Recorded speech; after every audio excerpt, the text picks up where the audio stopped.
What's up, guys? Welcome to the OMFL Draft Show. That is right, it is that time. The time that everyone is pumped and excited for. The off-season is almost complete. We are all itching to play again. And everybody is sitting at 0-0. That means we all have an opportunity, at least we think we do, to go all the way. So it should be a really fun time here. We are sitting here for the 78th draft show, which is kind of mind-blowing. But this is how we do it here in the OMFL. Thank you so much for tuning in, man. We've got a lot going on. We've got the stream up here live. We've got Skype up live. We've got the PlayStation Remote up live. I've got YouTube on the iPad right here, so I can read any comments or questions that come in. So look, there's tons of ways for you to get involved in tonight. It sounds like I might be flying solo, but I do have my buddy Priest on. I know he is never short for words, and so I can always tag him whenever I need him. But it is time to do a little pre-draft show. The draft officially starts in a little over 15 minutes, so we have a little time here before the real draft starts. But we are already at pick number 6 and round number 2. So we are already going and blowing. Really good job, everybody, for getting those picks in. I know some of us were super itching last night. Didn't really get that many in last night, but this afternoon we really have taken off, and you guys should be commended for that. Thank you for taking time to make sure you get those draft picks in. Let's talk about the draft and kind of recap where we are. We're at pick number 38. It's the Kansas City Chiefs. But let me try to tell you how we got here. I'm not going to cover every single pick, but I am going to run through some of these right here and just kind of give my thoughts on what this draft looks like. The Denver Broncos, with your first pick in season 78 draft, they took a wide receiver, Mr. Nixon, and man, this guy is everything that you thought he would be. I looked at his stats because they were posted.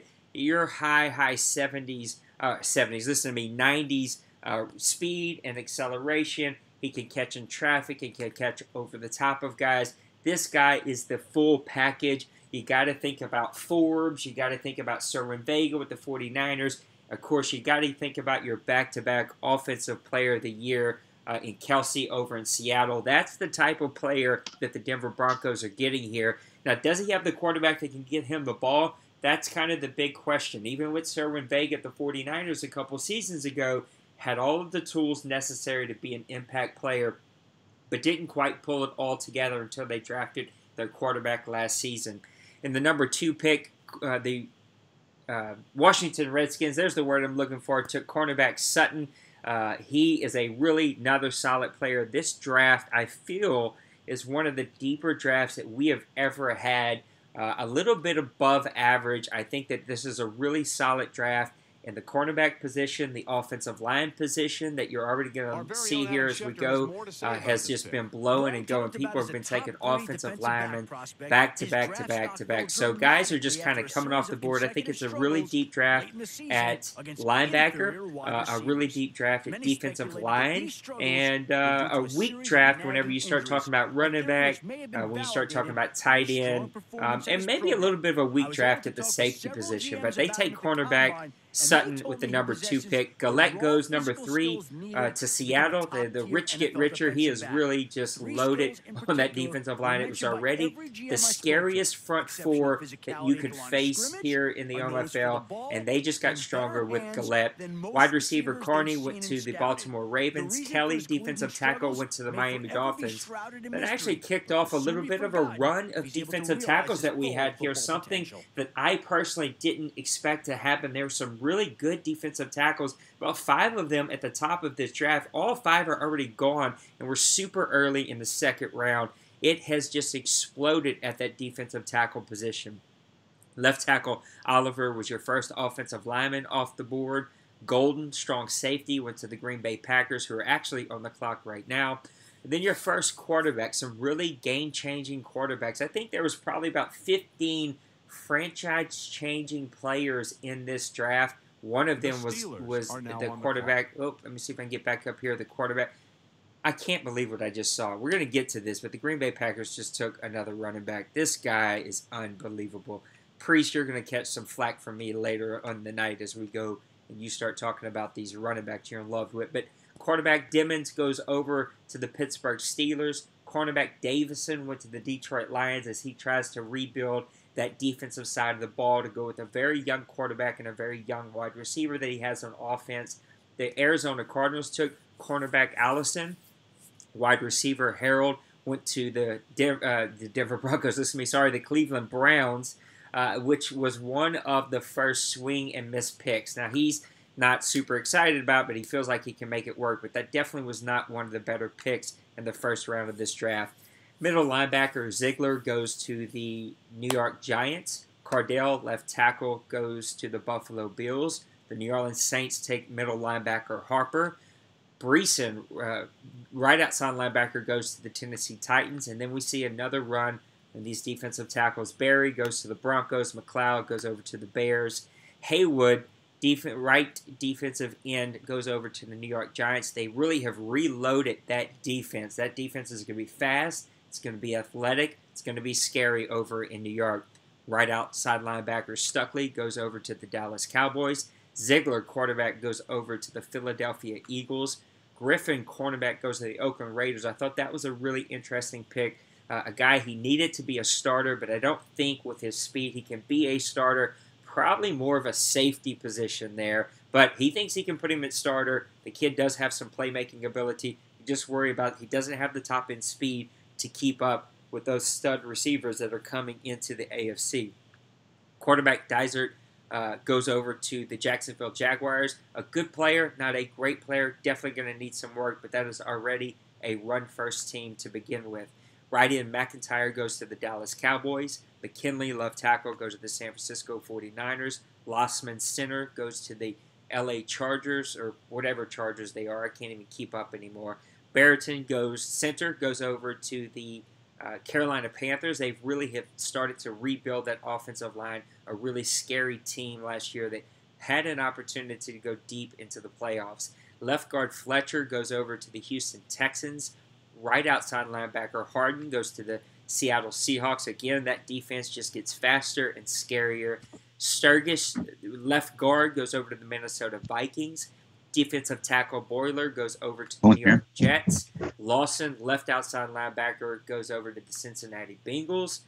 Cobb, right in, goes over to the Seattle Seahawks, and that closes out. Ooh, somebody, I need you to help me out. Mute your mic for me. Just hit the little mic button on your Skype, and that's going to mute it. But Cobb goes over to the Seattle Seahawks. That closes out round 1 in the OMFL Draft. And again, one of the bigger takeaways from the round 1 was just that defensive line and that defense as a whole for the Seattle Seahawks has just gotten deeper, better, and quicker. I got to mute you guys. Somebody's got to mute their mic for me. Help me out here. I don't even know who we got. Let's see. Hold on 1 second, guys. Yeah, I can't see. Oh, whoever that is, you got to help me. You got to mute. You got to mute. Yeah, it's James. I can't. I have no control over mute you guys. So James, you got to mute yourself, buddy. You got to help me out here. All right, let's see if we can get back to this draft now. I did unmute it. I did mute it, on the stream, but I can still hear it. So you guys got to help me out. Stay muted for me. Priest, if you can help me out in the chat, just tell guys to mute themselves before they come in. But round 1 ends with the Seattle Seahawks taking another right end. Round 2 begins again with the Cincinnati Bengals right there at the top. They take middle linebacker Tate. Middle linebacker Long goes to the Washington Redskins. Torber, the top-rated halfback, goes over to the LA Rams. Ben, right guard, goes over to the Baltimore Ravens. Brennan, center, goes over to the Miami Dolphins. Chambers, cornerback, goes over to the Kansas City Chiefs. And then Mr. Priest, he loves his halfbacks. He takes halfback Gross with the 39th pick, and that's where it puts us. We're 9 minutes away from the draft, pick number 40. I'm going to catch up my draft board really, really quick here. Let me see what I got. This draft has been fast and furious. Again, I think that there have been some really interesting picks so far. Let's see where Chambers was the cornerback that went. Where are you at, Mr. Chambers? One of the things that I'm interested in, he takes the top-rated cornerback in Chambers over for the Kansas City Chiefs. What'll be interesting to find out, though, is what does he actually look like? Because I know that there were some concerns about him, and it'll be interesting to see what that turns out to be. Got to help me out, guys. You got to mute yourself. Who is James? I can message him. Who is he? That's not James. That's Jason, which I don't know if that is Titans Jason or not. But Jason, you got to mute yourself. Got to kill that video, my man. Help me out here. Where we at? Where we at? I'm lost. I'm completely lost. Oh, yeah, Gross. Let's look up Gross, Mr. Pedro Gross. I wonder why Priest took him. Oh, he ran at 4.3, 440. That's why Priest took him. Priest has this deal. I know that you've unmuted yourself. We're going to bring you on later because I know you'll be around. And we'll talk about your draft. But, man, he sure loves his halfbacks over in Green Bay. So, again, lots of picks have come in. We've gotten deep. I think that there's a couple of quarterbacks that can still make a difference for a couple of franchises who are looking for that guy. I think every quarterback that you take now, you're going to get a lot of value at. You're going to get some starters. I think there are at least 2, 3 possibly starters out there, and you're getting these guys in the second round. That's really difficult to do.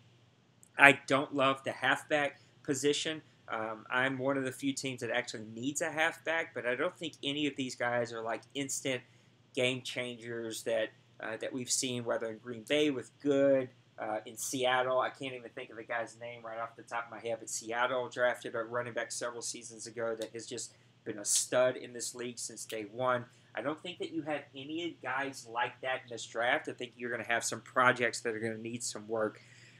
Lots of really good fullbacks. Now, not a lot of people run fullbacks in this league anymore, but I think you've got a lot of good fullbacks in this draft. A lot of the game-changing wide receivers have gone, but I think that there's still definitely some playmakers. I think there's a lot of speed, at wide receiver that you're going to see people reach on in the second and third round for sure. I would be surprised if any of these guys are left by the time we get to the fourth round.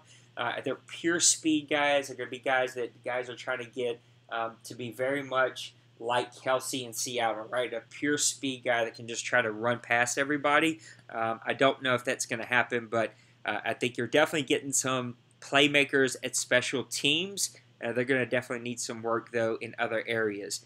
Tight ends are terrible in this draft. It's one of the worst drafts for tight ends. If you needed a tight end, this is not the draft that you wanted to get one at.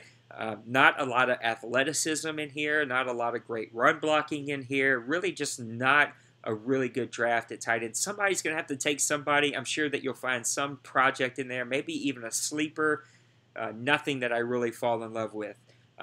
Offensive line has been outstanding, but most of them are gone. There's not much left. It is pretty slim pickings. I think anybody that you take now will be a good player, not a great player. I think there's definitely a couple of guys that could possibly start. Most of these guys are going to need some work, though, in some aspect of their game. I don't think that you're going to get anybody here that's going to be an instant day one starter without some kind of work. Defensive line is very interesting. A big run on right end, a big run on defensive tackle. I think all the really good defensive tackles are gone. You had some studs in there like Henry Kelly, Jason Berry, McLeod, Boyler. All of those guys are already gone. I think if you're looking for that stud strong, especially if you run a 3-4, it's not much left out there. You're going to have to really try to get creative about what you need if you're running a 3-4. If you're running a 4-3, though, there's definitely some pass rushers that are left, some guys that can get around the corner and get after the quarterback. You start looking at linebacker. This was not a very good outside linebacker position. If there was, it would be right outside linebacker, but I think it was average at best. Not a ton of athleticism. Your super speedy guys are pretty much gone. There's a few guys who do nothing well except for run that are still out there that you might be kind of interested in, but again, I think that where this draft delivered was the middle linebacker position, but your top 3 guys are gone. There's one other guy out there that I think is a red prospect that could make a difference for somebody. We'll just have to see exactly where he goes. Your top-rated cornerbacks are all gone. I think what you have left at cornerback is going to be some decent speed guys, but I think you're going to have a lot of guys that can transition to safety pretty easy if you're in the need of a safety. I don't like this draft for safeties. I think you could get some of these like 4-5 guys, 4-5-7 guys, 4-5-5 guys that are probably going to end up in that 87, 86 speed to 90 speed range that you can move over to safety and get a much better player than if you picked one of the safeties. I do think that there is a blue chipper free safety out there, a guy that is a little bit of a sleeper, but he can run. I expect him to go early here in the second round of this draft, which actually starts here in about 3 minutes. And at strong safety, just a bunch of what I would call red chippers.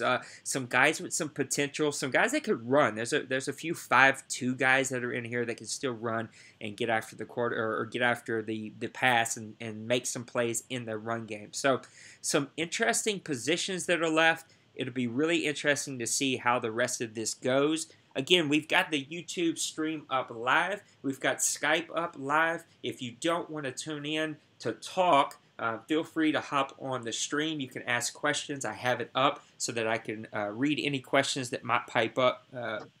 And I'm just trying to fix something real quick. Answer any questions that might pop up that you might have if you want to talk about the draft. And it should be a whole lot of fun. If you've never participated in our drafts, they're by far the best thing that we do here. And we're going to go live in 2 minutes. So this is what we're going to do. We're going to take a small break. Thanks for tuning in to the pre-draft show, which just basically was me going through the picks and giving a few little thoughts. All my main guys are out right now, so you're probably just going to get a lot of me with a little bit of a few other people sprinkled in. 2 minutes, we'll get this draft started. I'm going to take a small break here, and then we're going to get over to the draft in 2 minutes. So we'll see you in 2 minutes, guys.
All right, it is that time, 8 o'clock. We are back. It is time to get this draft started, so let me go ahead and get over to the draft. Oh, we got a little lost connection. Let me get that fired back up. So one thing I hate about the remote play, it crashes often, which is not a fun thing. But let's get over to it. Let's get this thing started here. I think it's going to crash again on me. Yep.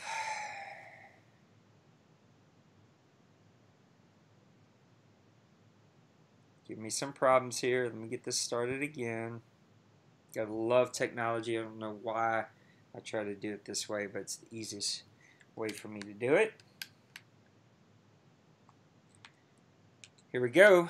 Let's see if we can get going here. All right, guys, the OMFL Season 78 draft is fully underway, and here we go. Mr. J-Bone, the Pittsburgh Steelers is up, and then double null with the Detroit Lions, Arizona Cardinals, and the Cleveland Browns are up. So you're probably going to hear me pause as it gets closer to my pick because I don't have a co-host tonight per se. And so, yeah, I'm going to have to pause just so that I can make sure that I know what I'm doing and I know exactly what my picks are going to be. I am rocking my Drew Brees Super Bowl winning jersey, my New Orleans Baby Cakes hat, and even my Houston Astros shirt. So I am rubbing every ounce of luck that I can get to go into this draft show. It should be a fun one. These are always a ton of fun.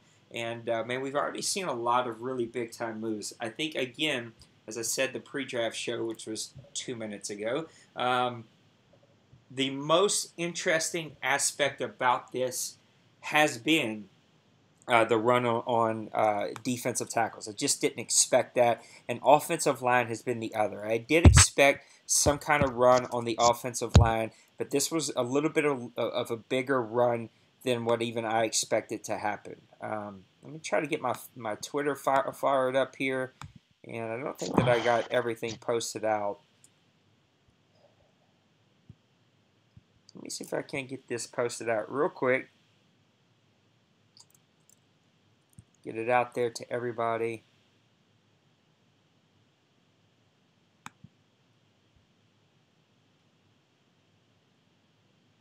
Twitter's acting crazy.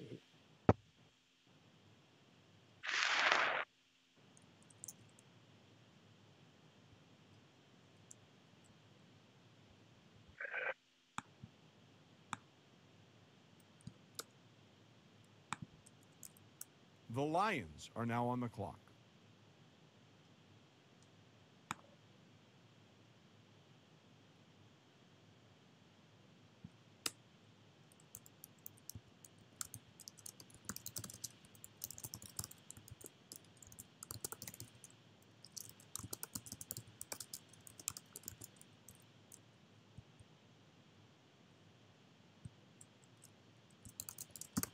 All right, sorry, getting this out here to everybody. And I can turn that portion off.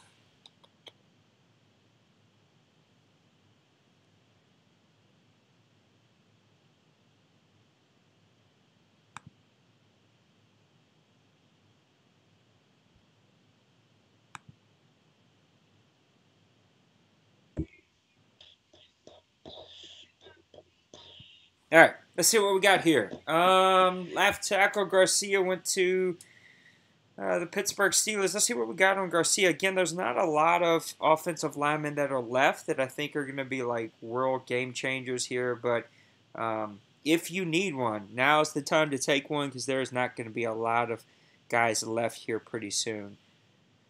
Left tackle Garcia, Ryan Garcia. I had him rated to go early in the first round, so you're getting a little bit of a steal here. 6'5", 22 years old. More of a pass blocker than a run blocker, but he did do 30 on the bench press, so he should have a pretty nice rating. Oh, you guys are killing me. Mute your mics. Help me out here, man. You're killing me. And I just realized that I had Skype muted, so you guys couldn't hear me. You're killing me with the mics, though. Mute the mics. The guys on the stream could hear me talking this whole time, but the guys in Skype could not. But mute your mics. Help me out. So the Detroit Lions are up. I did talk to 00 a little earlier. He did set his draft board, but I thought he might make it back in time. I didn't want to skip him.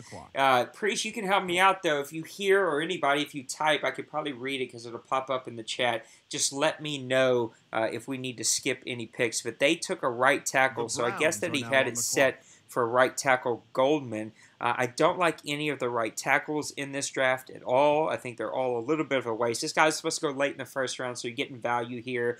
6'5", 23 years old, more of an impact blocker and pass blocker than anything. He did 24 in the bench press. He's not going to be super strong.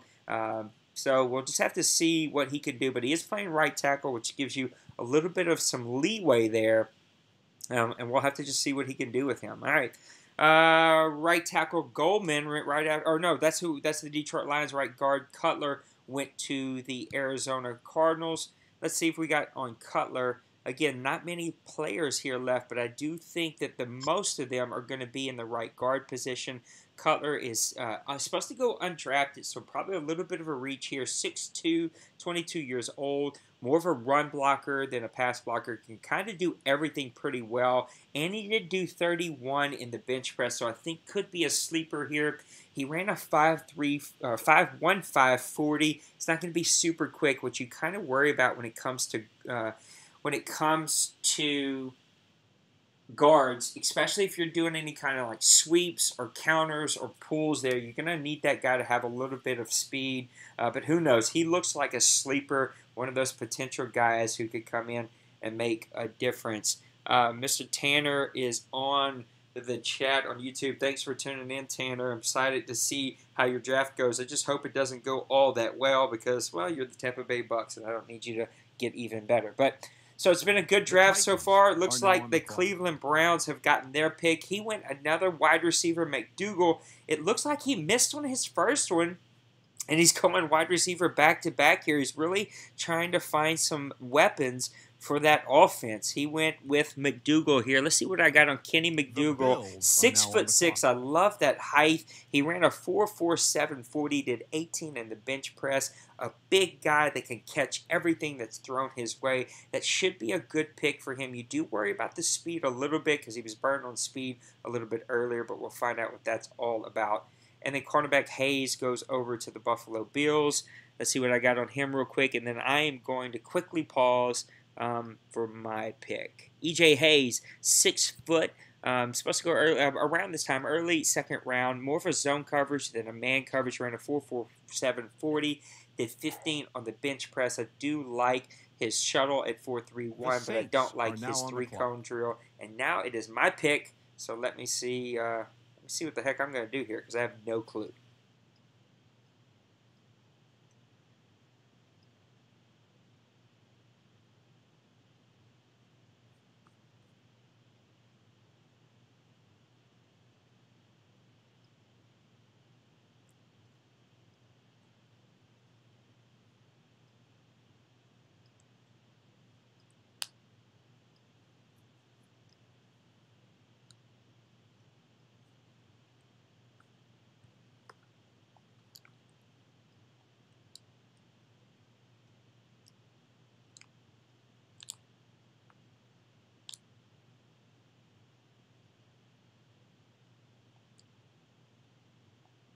I am taking a reach here because I have to.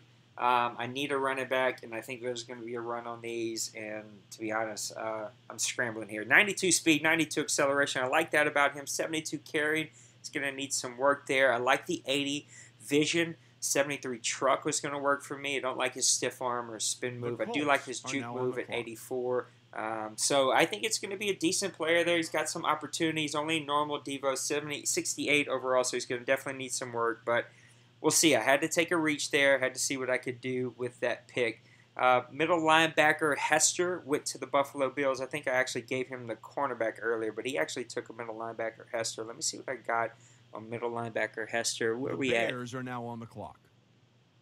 Now these are going to be hard to keep up. I like that pick with the Hester, 6'3", good tackler, 4.54 40, did 30 in the bench press. So he's going to be a big, strong guy. I really like that pick for him a lot. And then Newman and Spencer went back-to-back halfbacks. I just talked about Newman a little bit. Let me go ahead and mark him off. The Buccaneers are now on the clock. Hey, Nate, I got pictures, too, if you need help on. Yeah, go ahead and give us some guys that you've seen. All right. We got Malik Simpson, drafted by the Tennessee Titans. He looks 87 speed, 83 acceleration, power back. Decent 22-year-olds at a Lafayette. Definitely a decent power back if they're going to use him.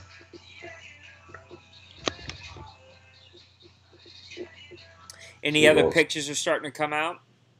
We got...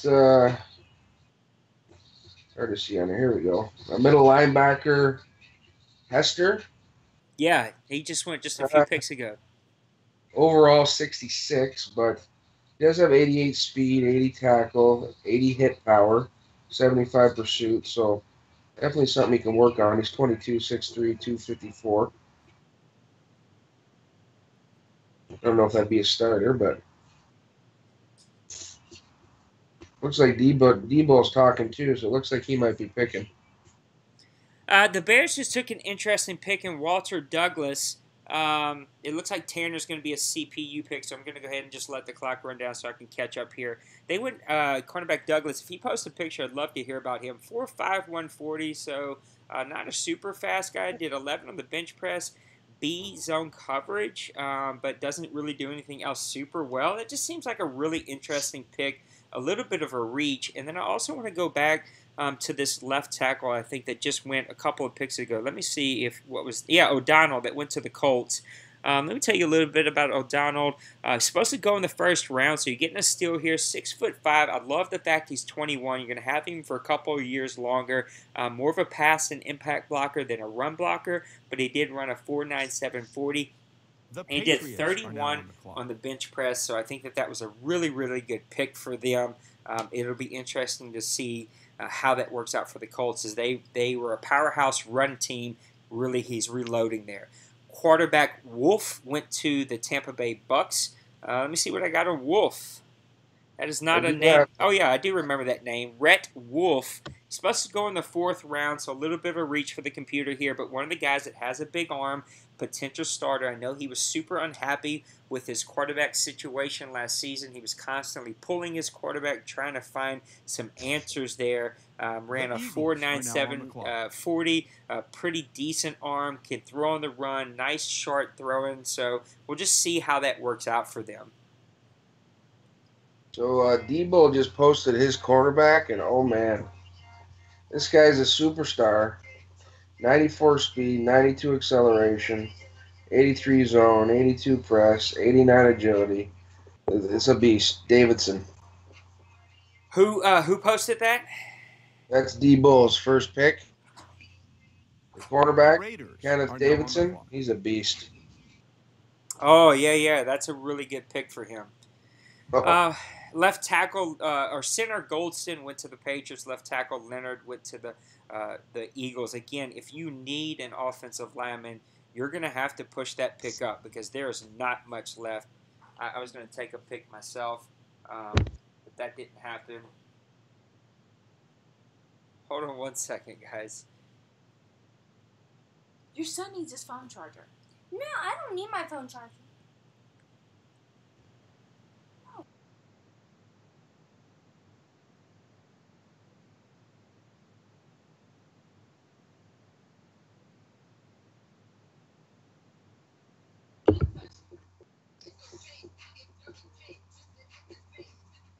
While we're waiting here, guys, for Nate, we got right tackle Brian Goldman. Debo's second pick, 73 overall, quick development, 79 strength, 74 run block, pass block 80, impact blocking 89. That's a good pick. That's a good pick. As you can hear, life doesn't stop just because I have a draft. I had to do something for my kid who I had to steal his little charger wire. Didn't have any dead air.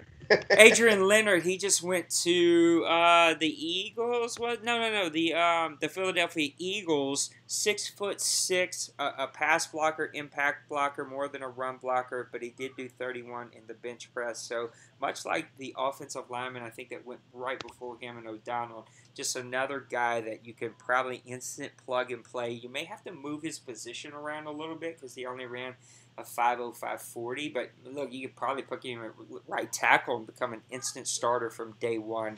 A really good pick for the Eagles. He's a quick development too, Nate. Yeah, see, just another guy that, is going to be a stud. There's been some offensive linemen that went this draft that I think are going to be studs in 2 seasons. Probably bring him over, import him as well. Yeah. Singletary went to the Oakland Raiders. Let me see what I got on Mr. Singletary. I think this was a little bit of a reach. Supposed to go to the 3rd round. I didn't have him marked as a draftable player. 6'2", ran a 4.53 40. I think that's what scared me away the most. I think it's just really hard to get those high, mid-80 receivers to be playmakers unless they are just studs in every other position. 19 on the bench press. He should be a good, strong receiver to put on the outside. Good catcher, good route runner. Is going to struggle getting off the block, going to struggle keeping the ball held onto when he's in traffic. So an interesting pick to say the least. I think a little bit of a reach for the Oakland Raiders. If you're watching the stream, you got to excuse the screen minimizing. I have to go back and forth between a spreadsheet that I have up and the actual draft board. I can't run them side by side on the same window, and every time that you see me minimize something, it's because I'm actually just trying to move over to my spreadsheet and get that looked at for you guys. Let me see if this will work. That might work. Okay, so maybe I don't have to do that anymore. So it's over to the Jacksonville Jaguars, who took a quarterback, I want to say last season, pretty high. It didn't work out for him. I know that he struggled. He took a quarterback again early this draft. I think he was a little bit of a reach, though. A guy that's not going to be an instant day one starter. It's going to be interesting to see what he can do here in round 2. A team that did get back into the playoffs last season, was able to make a little bit of a run there, but is definitely missing some offensive weapons. A run team, always going to be a run-first team, a defensive team that gets after the quarterback and causes you to throw interceptions. It looks like he's missed his pick. We'll see what the computer picks for him. The Cowboys are now on the clock. So you were bang on with the Chicago pick, Nate. It was a horrible pick. Yeah, I don't know what he was. I just don't know what he was thinking there. Yeah, he's scratching his head himself, I think. So right tackle Oliver, let me see what I don't like these right tackles, and I know what's probably happening here is guys either didn't set their draft board, it's just picking something for them. This guy is more of an impact run guy, which you do like, but only did 29 on the bench press, so he's not going to be a burner. Royal went to the Dallas Cowboys right after that. Let's see what I got on Royal for you. Let me see, Mr. Royal. Rashawn Royal supposed to go undrafted, so probably a little bit of a reach here. 6'1", you like the size. I don't think he does anything well. That is a pure speed pick for Massimo. Ran a 4.36 40, did 20 in the bench press, so he should be strong. But this guy can't cover a cold. I just don't understand. Ow, that hurt. Thank you. My kid gave me a hug. I have a sunburn. So a bad pick, in my opinion, outside of just a pure speed special teams guy. If he posts a picture of Royal, I'd love to hear about him. Rackley, middle linebacker, went to San Francisco 49ers, who have quietly built a very, very good team, and he has quietly had a good draft. He went deep in the playoffs. I think he went 15-2 last season. So just one of these guys that just made a deep, deep run. Rackley is 5'11", a thumper, a guy that's going to get in the hole, going to be a good tackler, fits perfect in that San Francisco scheme. He did only run a 4.72 40, so he's going to struggle in covering the zone plays. I do like the fact, though, that he did 23 on the bench press, so he's going to hold up really well against the run. Probably a definite premier backup player. If he runs that 3-4, then maybe he could be that run stuffer that he's looking for. But you know what? A good pick. It was worth a shot here in the second round. Excuse me, especially if you're a 15-2 team. Yeah, it'll be interesting to see where Dawson goes. Well, there you go. I get my answer. The Chargers take right outside linebacker Stinchcomb. Let me see what I got. Mr. Stinchcomb. Again, if you're going to pick a linebacker, right outside linebacker is where the value is right now. Warren Stinchcomb, 6'4", power move guy, a little bit of a thumper. You worry. He did do 29 at the bench press, so that came out really, really well.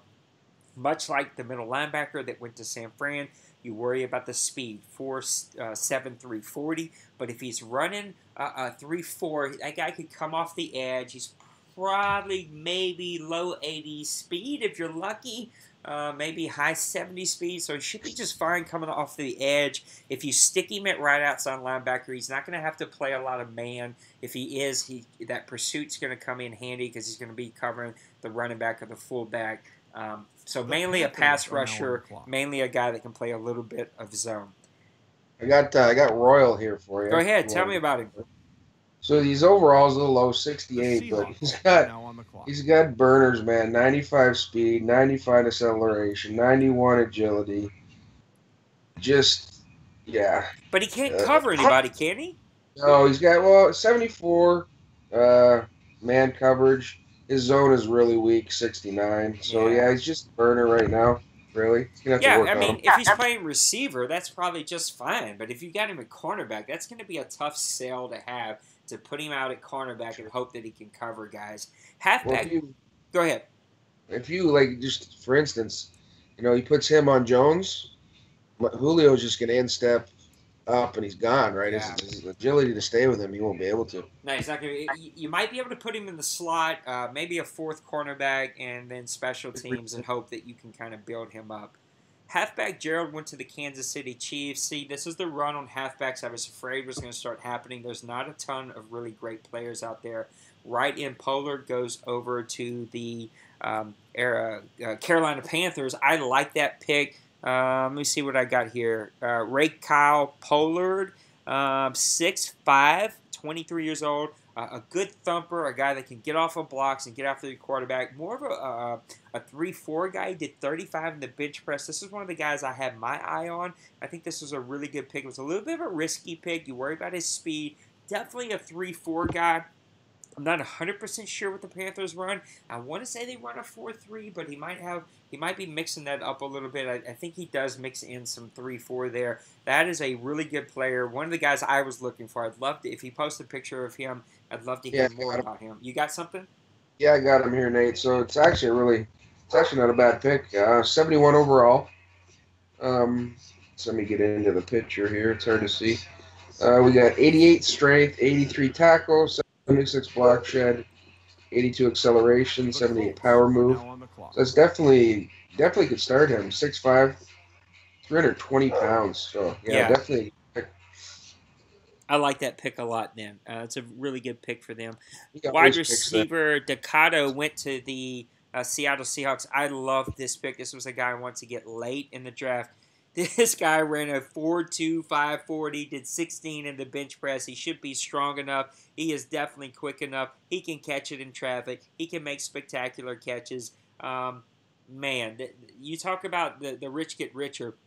Mo did his homework. He was ready. This guy's 5'10", 23 years old. Reggie Decado is going to be one of these potential guys that could be rookie of the year type guys. The thing about him that's going to be hard for that is he's already got the offensive player of the year twice. He's already got a stud halfback. I kind of wonder a little bit about their quarterback situation. I know they've been kind of hot and cold on Wilson.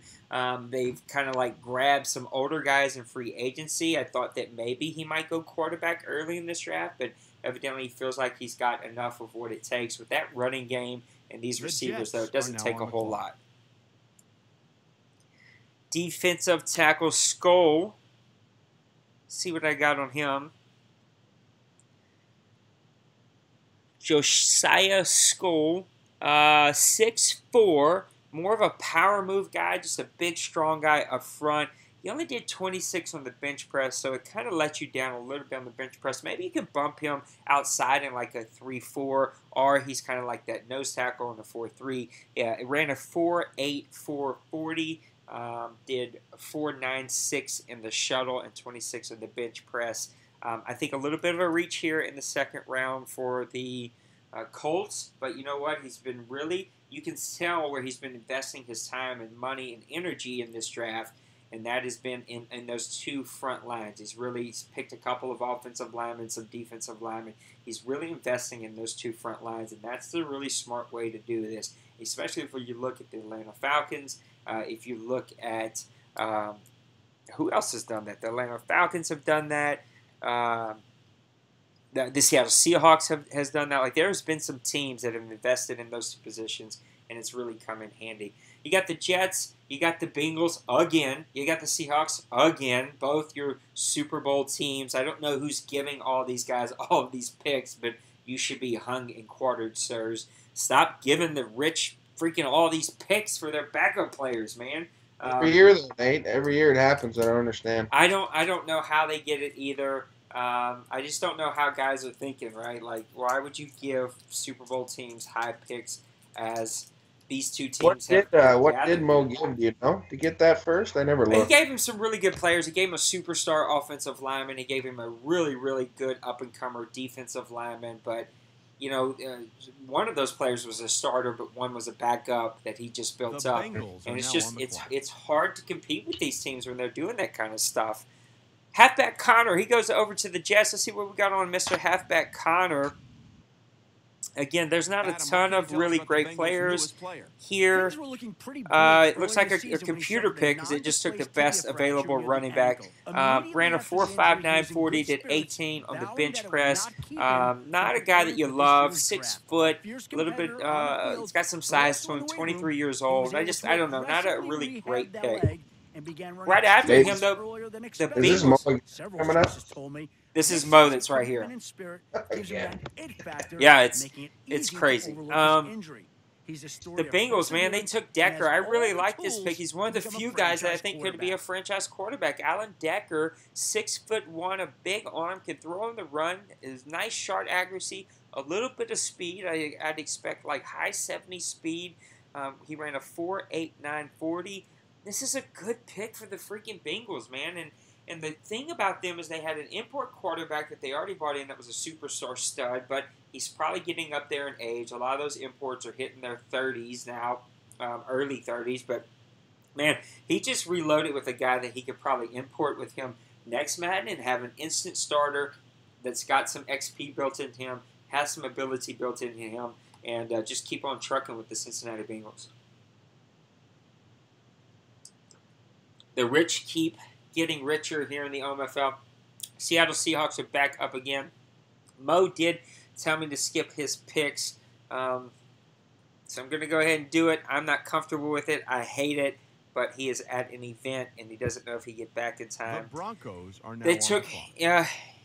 Enriquez. This was a guy that I had my eye on, so this was one of the few safeties that I thought could be potential day one starters. Man, Mo did his homework and really set his draft board up really great. Rafael Enriquez, let me see what I got on him. 6'2", so a big, tall guy. He ran a 4.49 40, so he'll have enough speed. Did 20 in the bench press. He'll be able to thump enough. B+ hit power. That's what you like from those safeties. C+ tackling. C zone coverage. He's going to have to work on that. But this is a guy that I'm telling you, the Seattle Seahawks are going to pump XP The into. Redskins are now They're on going the to be clock. scouting him every single week. They're going to put a lot into him. That's going to be a really good pick for him. Man, kudos to the Seattle Seahawks who had probably a great draft and not even been here. So for you guys who missed your drafts and say the CPU jacked it up, I'm pointing to the Seattle Seahawks and telling you that, you know what, this guy missed the draft. He put his homework in. He set up his draft board, and he has had a really great draft, maybe the top draft in the draft The so Rams far. are now on the clock. Gardner right in went to the Denver Broncos. Again, I don't love any of these right ends that are left here. That looks like a best player available pick.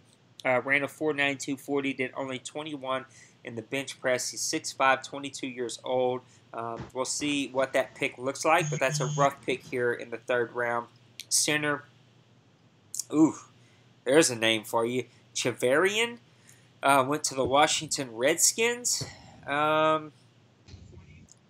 like this pick. It's a good pick in the third round. Supposed to go early in the third round. The Ravens are now 6'3". on the clock. More of an impact pass blocker, which you worry about a little bit, but he did do 32 in the bench press, and that is always going to The Dolphins help are your now team on the a clock. lot there. Nato, wide receiver, goes to the LA Rams. Let's see what I got on him. I'm pretty sure I'm calling it kind of now. The Chiefs are now on I'm the expecting to see a run on. It's hard to talk and read at the same time, but I'm expecting a run here on speed receivers, and I think you're going to start seeing that here. So you said that we had something on the center? Yeah, Casey Chavarian, as you call it, 77 overall, 88 strength, decent, 84 pass block, 84 run block. So that's a decent pick in the third round. Connor Padish went right after him, 6'6". Ran a 4.69 40, so a guy that can come around the edge, did 27 on the bench press, will be a great 4-3 guy. If you put him in the 3-4, he might struggle just a little bit, but a good guy. Get after the quarterback, come around the corner, good power moves, and can really get after the quarterback. I like that pick for the Baltimore It's got Ravens. 86 Packers power. are now on the Nice. Halfback Hughes went to the Miami Dolphins. That looks like best pick available. Don't love the pick. Ran a 4.48 40. 23 in the bench press, which is good. 6'3", so he's a big, strong guy. It'd be interesting to see how that speed works out for him. And it's actually over to you, Priest. Now we also have wide receiver Lowe that went to the Kansas City Chiefs. I'm going to go for a little reach here. I'm going to take Moses Lowe, 6'4", ran a 4.58 40. So he's going to be a tall, slow guy for the Kansas City Chiefs, but a big guy, a lot like the picks that you've seen the Cleveland Browns have, where guys are just doing these big, tall, rangy guys that can make plays over shorter receivers. So it's over to your pick. I'm going to let you talk about it. Are now on the clock. So I needed a fifth receiver. I went with Ryan Sawyer, 6'1", 22 at a Northwestern. He's 64 overall. I don't know. He's got 94 jump, 86 acceleration, 84 catching traffic. Got to work on his route running, but his spectacular catch 84. Got some work, but I definitely think I can make him work a bit. Well, there you go. So that brings us to pick number 72. So we have the Pittsburgh Steelers, the Detroit Lions, the Arizona Cardinals, and then chaotic in the Cleveland Browns. And here pretty soon it'll be my pick. So I'm going to kind of eyeball what we've got so far. Man, there's still some really good players left, though. I think that you have at least 2, 3, 4 red chipper receivers left, which is surprising of some of the ones that you guys have taken recently. I think that there's 2 red chipper running backs left. I think that there's still a blue chipper quarterback that is left that can make a difference on the team. Don't love tight end. I think there's one player that can make a difference. A couple of left tackles, left guards, a lot of centers. This happened last draft too, where all the centers were like really decent players. I drafted a couple of them, and it worked out okay. A couple of right guards, no right tackles. If you need a right tackle, draft a center, draft a right guard, draft a left guard, and move those guys out there. The Lions are now on the clock.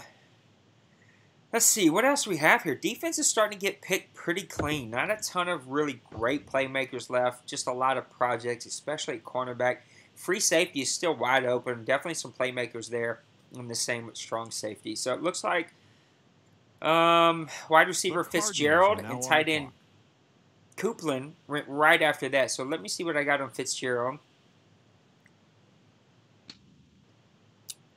He's one of the guys I had my eye on. Zach Fitzgerald, 6'2". I love his size. He also ran a 4.47 40 17 in the bench press.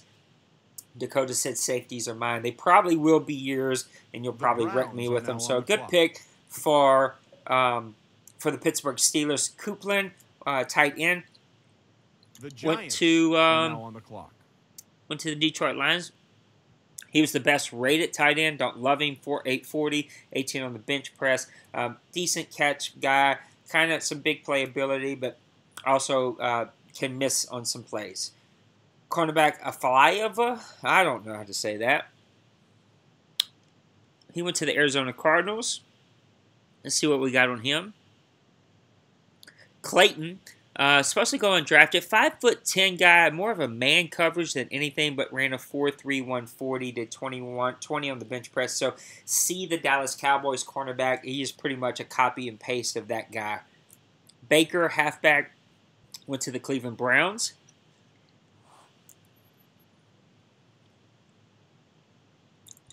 Jordan Baker, 6'0". Ran a 4.5 40, did 20 in the bench press, so it looks like Chaotic kind of had his eye on that guy.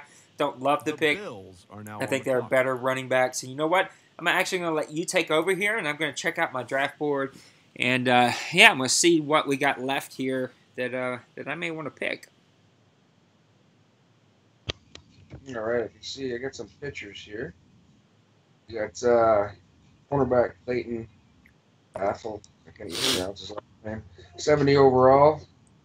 He's pretty speedy. 96 acceleration and speed. Man coverage 77, zone 70. A little work, but that's not a bad pick this late in the round.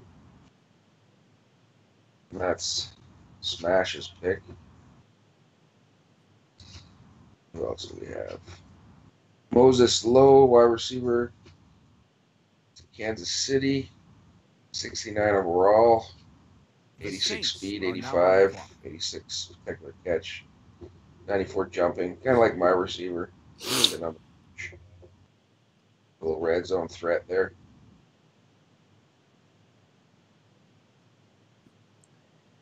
You got Harry Swanson, 74 overall. Left tackle to the Giants. Strength, 82 is kind of weak. Pass block, 83. Slow development. It's a bad pick.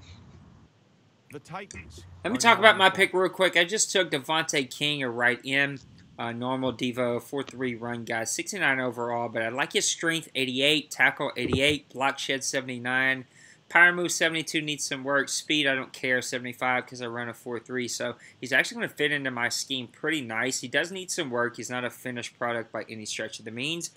I'm going to let you keep talking because it's my pick again here in 2 more picks. All right. We got Buffalo Bills.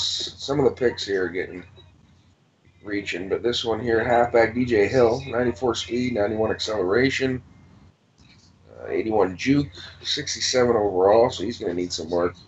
He's old, 24 too. I don't know about that The pick. Bears are now on the clock. Reaching there, Buffalo.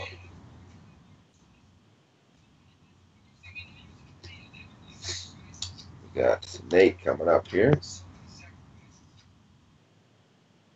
The Saints are now on the clock. Oh, we got Chicago left guard McDonald. See if he posts anything on him.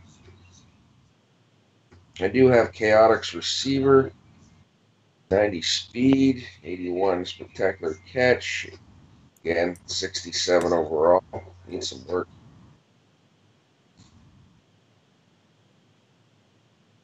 That Tennessee picked up a nice, that Roman Felder, 71 overall, 82 speed, 85 power move.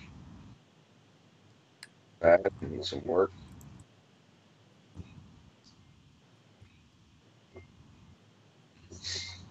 Here's more coming in here.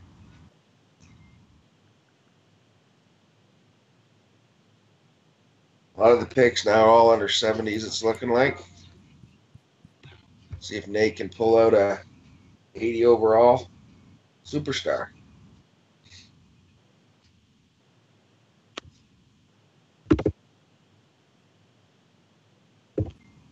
Yeah, 20 seconds left on the clock.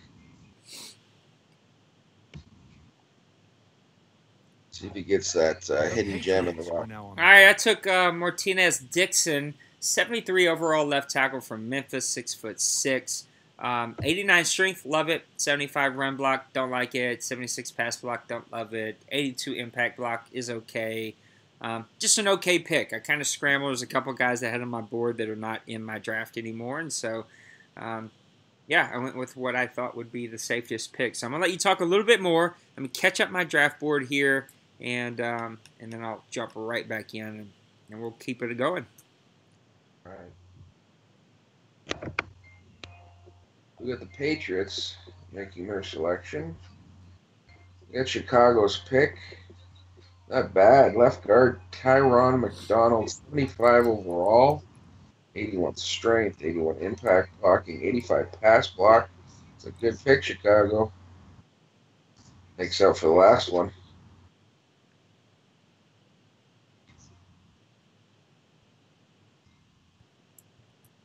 You got pictures, guys. Send them in.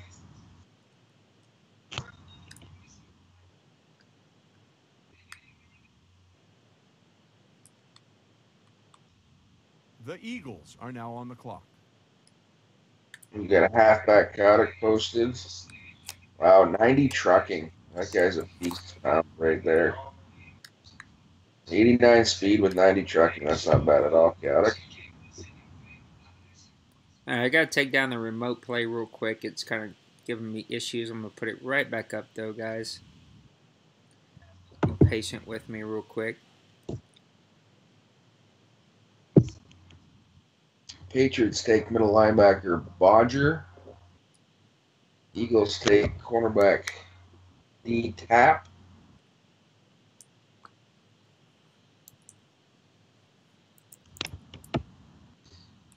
And we're waiting on the Raiders to make their selection in the third round, pick 21.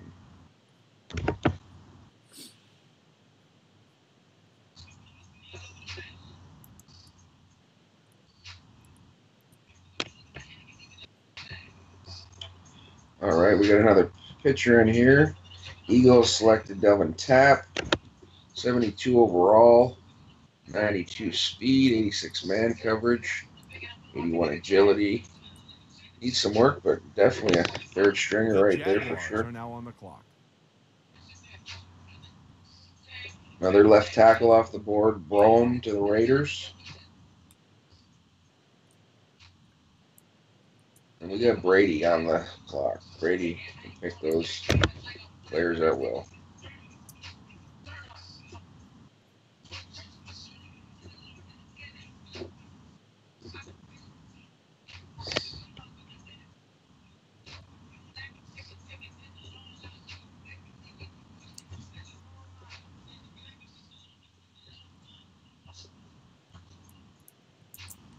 I almost caught up here. Not much left. Well, there is a couple, but depends what you need.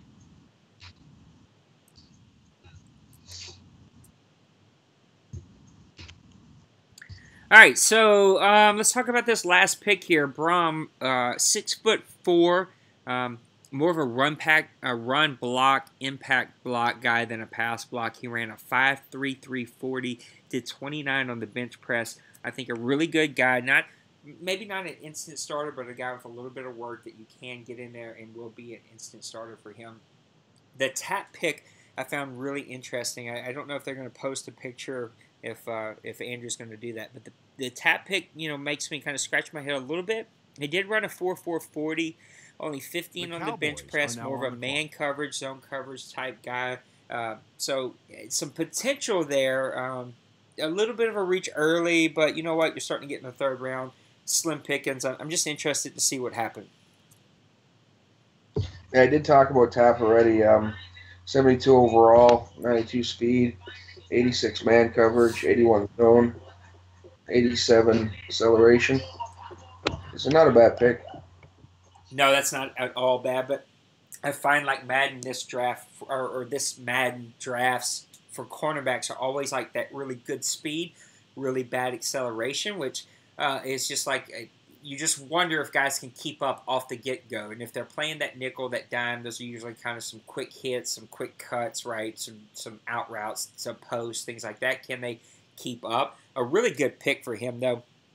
I also really like this Tavares Gales that just went to the Jacksonville Jaguars. I think you're getting a little bit of value here at 6'1", a thumper, that Jaguars type player. He ran a 4.5 740, did 22 in the bench press, did a 4.22 shuttle, a 6.953 cone, and also a 35.8 vertical. And so he can get up a little bit. He's got some speed. He's got some size. That'll be a good player for a defense that lost some free safeties, and so he needed to replace some of those players that he lost. And it'll be interesting to see what Massimo does here. He lets the clock go all the way, so I don't know if he made this pick or not, but he's really loaded up on picks since going to Dallas and really trying to rebuild a team that was already very, very good. The Chargers are now on the clock. All right, let me see what I can get you on that pick that he just made. This was a middle linebacker that I actually still had my eye on, 6'2", Daniel Stedekler, a hit power thumper, a guy that's going to get in the hole. He ran a 4.6 440, did 31 on the bench press for this late of a pick. That's actually a really good pick for the Dallas Cowboys. I don't know if he made it because it went all the way down, but a good pick for him nonetheless. Halfback Terry just went over to the San Francisco 49ers. I'm guessing he's making these picks because that's a good pick for him. 6 foot flat, a big guy that can thump, a good stiff arm, can run people over, ran a 4.5 340, did 29 on the bench press. That's better than a lot of offensive linemen. Terry's going to fit into that San Francisco 49ers offense really, really well. So good pick for him. The Panthers are now on the See clock. if I can catch this up real quick. Good pick for him. Really going to fit into that offense very, very well. Strong safety, Russell went to the Chargers. Texans are now on the clock.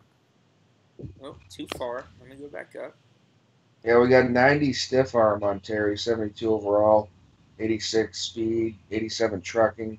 He's a beast. Yeah, good pick and he fits that offense and that scheme very, very well. 6'1" for Gerald Russell, 23 years old, a big, big time thumper.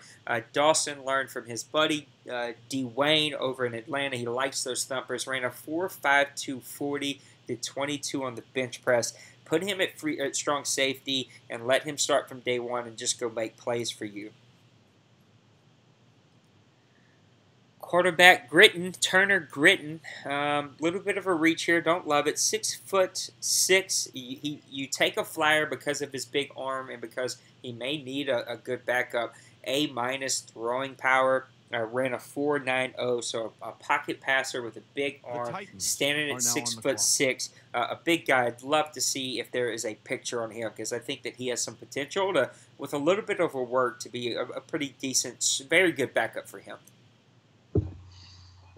Paul, yeah, that's the quarterback that just went to. Yeah, I got him here. Overall 69. His awareness is 52. Throw power is 91. Nice. Short accuracy 84. Nice. Throwing the 74 deep, 75 medium. Nice, solid backup from day one with a little bit of a work. Could be a potential starter by the end of the season or season 2. Could even be a guy that you carry with you. Why would you carry a quarterback if you have Cam Newton? I don't know, but maybe you want to do that because Cam's getting up there in age. I don't like the Houston Texans pick. They just took their guy, Jermaine Paul, a 6'5", ran a 4.63 40, 25 in the bench press.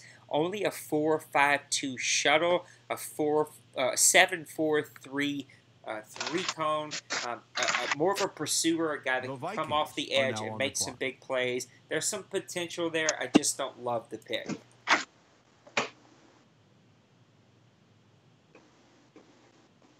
Free safety McFarland, Lanche McFarland, 5'10".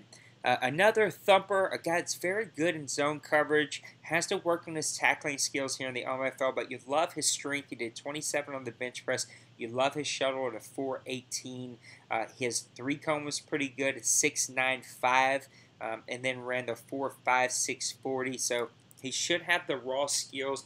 Probably move him over to strong safety if that's where you want him, right? He's not going to have to cover those deep routes that often. Maybe he can jump some routes that are short, cover people out in the flat. He might do really, really well for them.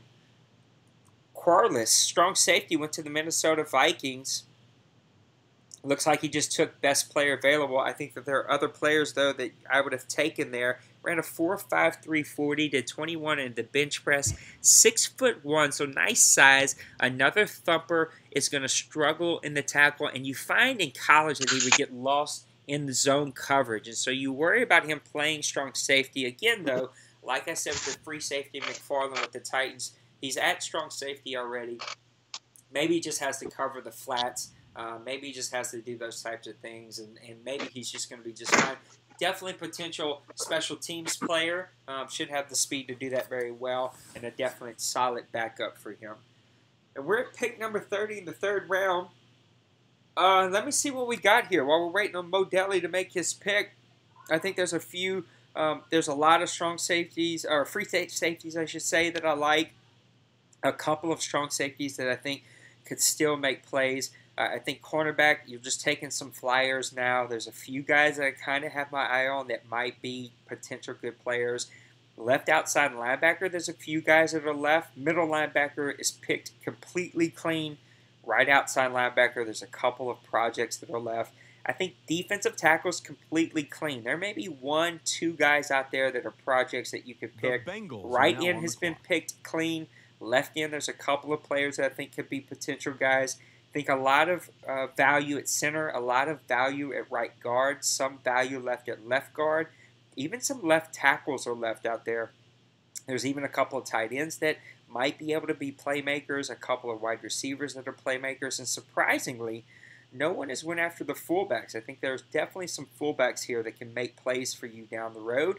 I think you're going to start seeing those guys going off the board here really, really soon. Tight end Gainter went to the Jets. Let's see what we got on Gainter. Where you at, Mr. Gainter? Banks Gainter. What a name. 6'5". The Seahawks are now Doesn't on the do clock. anything well. Ran a 4.7, 4.40, 16 on the bench press. Not a very good run blocker. Can't really catch a cold.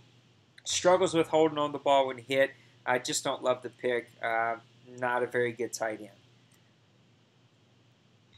Wide receiver Rice. He is the great nephew of Jerry Rice. Let's see what we got on Mr. Rice. Nico Rice, 5'8". I hate those little small wide receivers, but you see why he was picked. He ran a 4.29 40. Doesn't do anything really, really great. Doesn't run great routes. Struggles with holding on to the ball because of his size. He can make the big play from time to time, but when you think about the Cincinnati Bengals, right, they're trying to keep up with the Seattle Seahawks. Both of those teams have those really super speeder guys that they can stretch the field with, that they feel like will hold on to the ball. I think that you can pummel those guys, right? You can hit them hard. They'll drop the ball. Rice is going to definitely be a project. He is a poor man's version of Ross, which they already have. I don't think this is a good pick. This is a pick you make in the 5th round, right, if he's still there. You don't make that in the 3rd round, but what do I know? This dude's been in 4 straight Super Bowls. I haven't been in one in this Madden or last Madden or many Maddens, actually. And so what do I have to say to the Cincinnati Bengals? If they want to take a flyer on Nico Rice in the 3rd round, then he has that right to make that pick. The Dolphins are now on the clock. Strong safety McClure for the Seattle Seahawks, who arguably had the best draft tonight, and he hasn't even been around. The Redskins are now on the clock. Ivory McClure, I don't love the pick. Let's make sure we're looking at the same guy. Yep, 6'0", ran a 4.49 40, did 19 in the bench press. I think a good thumper. It's going to struggle in man coverage a little bit. Not a terrible pick, but not a starter. But you don't need a start on this team. He's already loaded every other position. Donahue, left end. Went to the the Miami Dolphins. I like that pick. Norman Donahue, especially when you get this late. You're taking some flyers. 6'4", ran a 4.99 40, but did 35 on the bench press. You like that a lot. Going to be a 3-4 guy, a guy that you can stick in there to help stop the run, occasionally get after the quarterback from time to time. And then free safety Johnson went to the Washington Redskins. Let me see what I got on free safety Johnson, and then if you have any pictures that you want to share, we can definitely talk. But I got Terrell Johnson. He's 5'11". Doesn't do anything terrible, but doesn't excel at anything outside of speed. Ran a 4.43 40, did 20 on the bench press, but is going to struggle in a lot of other areas. And then halfback Simmons went to the LA Rams. Let's see what I got on Mr. Simmons. Probably, I'm assuming, going to be one of these speed guys. Maybe not.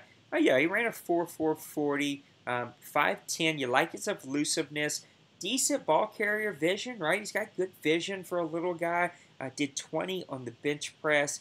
A good pick here. He ran a 4.41 shuttle. He did a 7.18 3-cone. So, going to be shifty. He's going to have some size. Good pick for the LA Rams this late. Any pictures that you think you want to share? Yeah, not right now. They're all under 70. Yeah, I think we're going to get into that time, right? There's going to be less and less sleepers, especially in this league. Guys pick those bones pretty clean by the time you start getting this late in the draft. I got free safety Lance McFarland, 70 overall. The Titans, 87 speed, 89 acceleration, 76 tackle, The Chiefs are now on the clock. 85 hit power. That's a decent pick that late. Matthew Slaughton, who just went 6'2", a guy that actually is really good at getting off with a finesse move and getting after the quarterback. Ran a 4.53 40, 23 on the bench press. Definitely a 3-4 guy that can get after the quarterback. And then wide receiver Ballard just went to the Miami Dolphins, who seem to have racked up on some late picks here. Let's see what I got on him.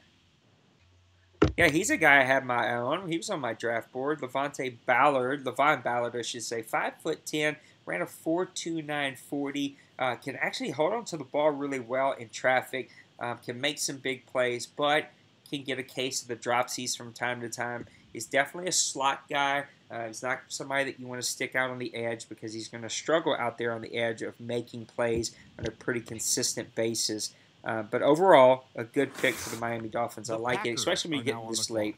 And there's the first fullback. We knew that this was going to happen sooner or later. He took Webster.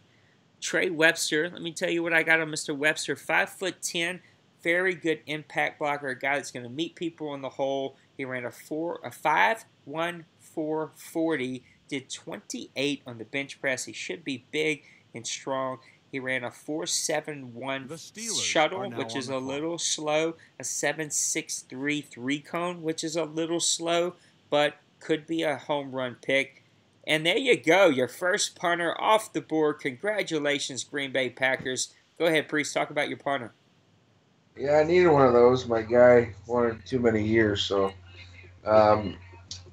Lawrence Van Pelt, 73 overall, 90 kick power, and 83 kick accuracy. So, and the grandson of Scott Van Pelt, the famous ESPN analysis and show owner. So, congrats to Scott Van Pelt for having his second cousin making it all the way. that's pretty cool. It's not. I don't know. I just kind of made it up. All right, you got the Pittsburgh Steelers up. He's quietly had a weird draft, a little ups and downs, but I think he's kind of had a plan here, and he's kind of stuck to that plan pretty consistently. Then you got the Detroit Lions, the Arizona Cardinals, and then Old Meathead. Old Meathead has had a really good draft. What I like about what Old Meathead is doing is he's finding players that fit his system, and he's plugging those guys in to do their job, and he just knows how to build a team to fit his style, fit his system. The dude went 15-2, whatever that crazy record was last year. Still had to get a wild card to get in, but congrats to him. He's really doing it well. And let me just give a quick shout out to the people watching us on the stream. I hope this is working out. Thanks for watching us, for everybody who joined us here in Skype. We will start taking some phone calls, and so if you would like to come on and let me do a little interview with you as we talk about your draft, I'd love to do that. Just type in the chat that you want to do that. I'll call you on. I'll let you unmute yourself. We'll ask you some questions about your draft and just kind of get your feelings on your entire offseason. Free agency's done. Trades are pretty much done. You'll see a few moves here and there. It's been a pretty quiet trade season. I mean, there were some early moves that happened, but nothing else really helped a ton. Yeah, Mr. Dakota Scott telling the CPU not to help out the Bucks, but I think Tanner has had a pretty good one here. Yeah, let me talk about this last pick, and then we'll bring Rob in. Daniel Edmonds. Who took him? Oh, the Pittsburgh Steelers. Daniel Edmonds, 6'6". I don't love it. He's going to have a weak arm. He only ran a 4.89 40. He's going to struggle with getting the ball. On 304. Ooh, I don't know who that was, but walked over there to make a switch, came back, so and put funny. past where I was supposed to be at. Dakota, you're killing us, man. Mute your stupid Skype. Dakota is at work, as you can tell, and he must have accidentally unmuted his Skype. All right, Mr. Rob, go ahead and unmute yourself, buddy. Let's bring you in here, and let's let you talk about your draft and talk about your offseason. Now, there were some big changes for you. You moved over teams from, if I got this right, there's a lot of big changes, but you went from the Indianapolis Colts to the Arizona Cardinals, if I'm not mistaken. What do you think about your draft so far? Can you hear me? Yeah, we got you. All right, perfect. So, actually, I went from the Colts to the Redskins. That's what it was. Yeah.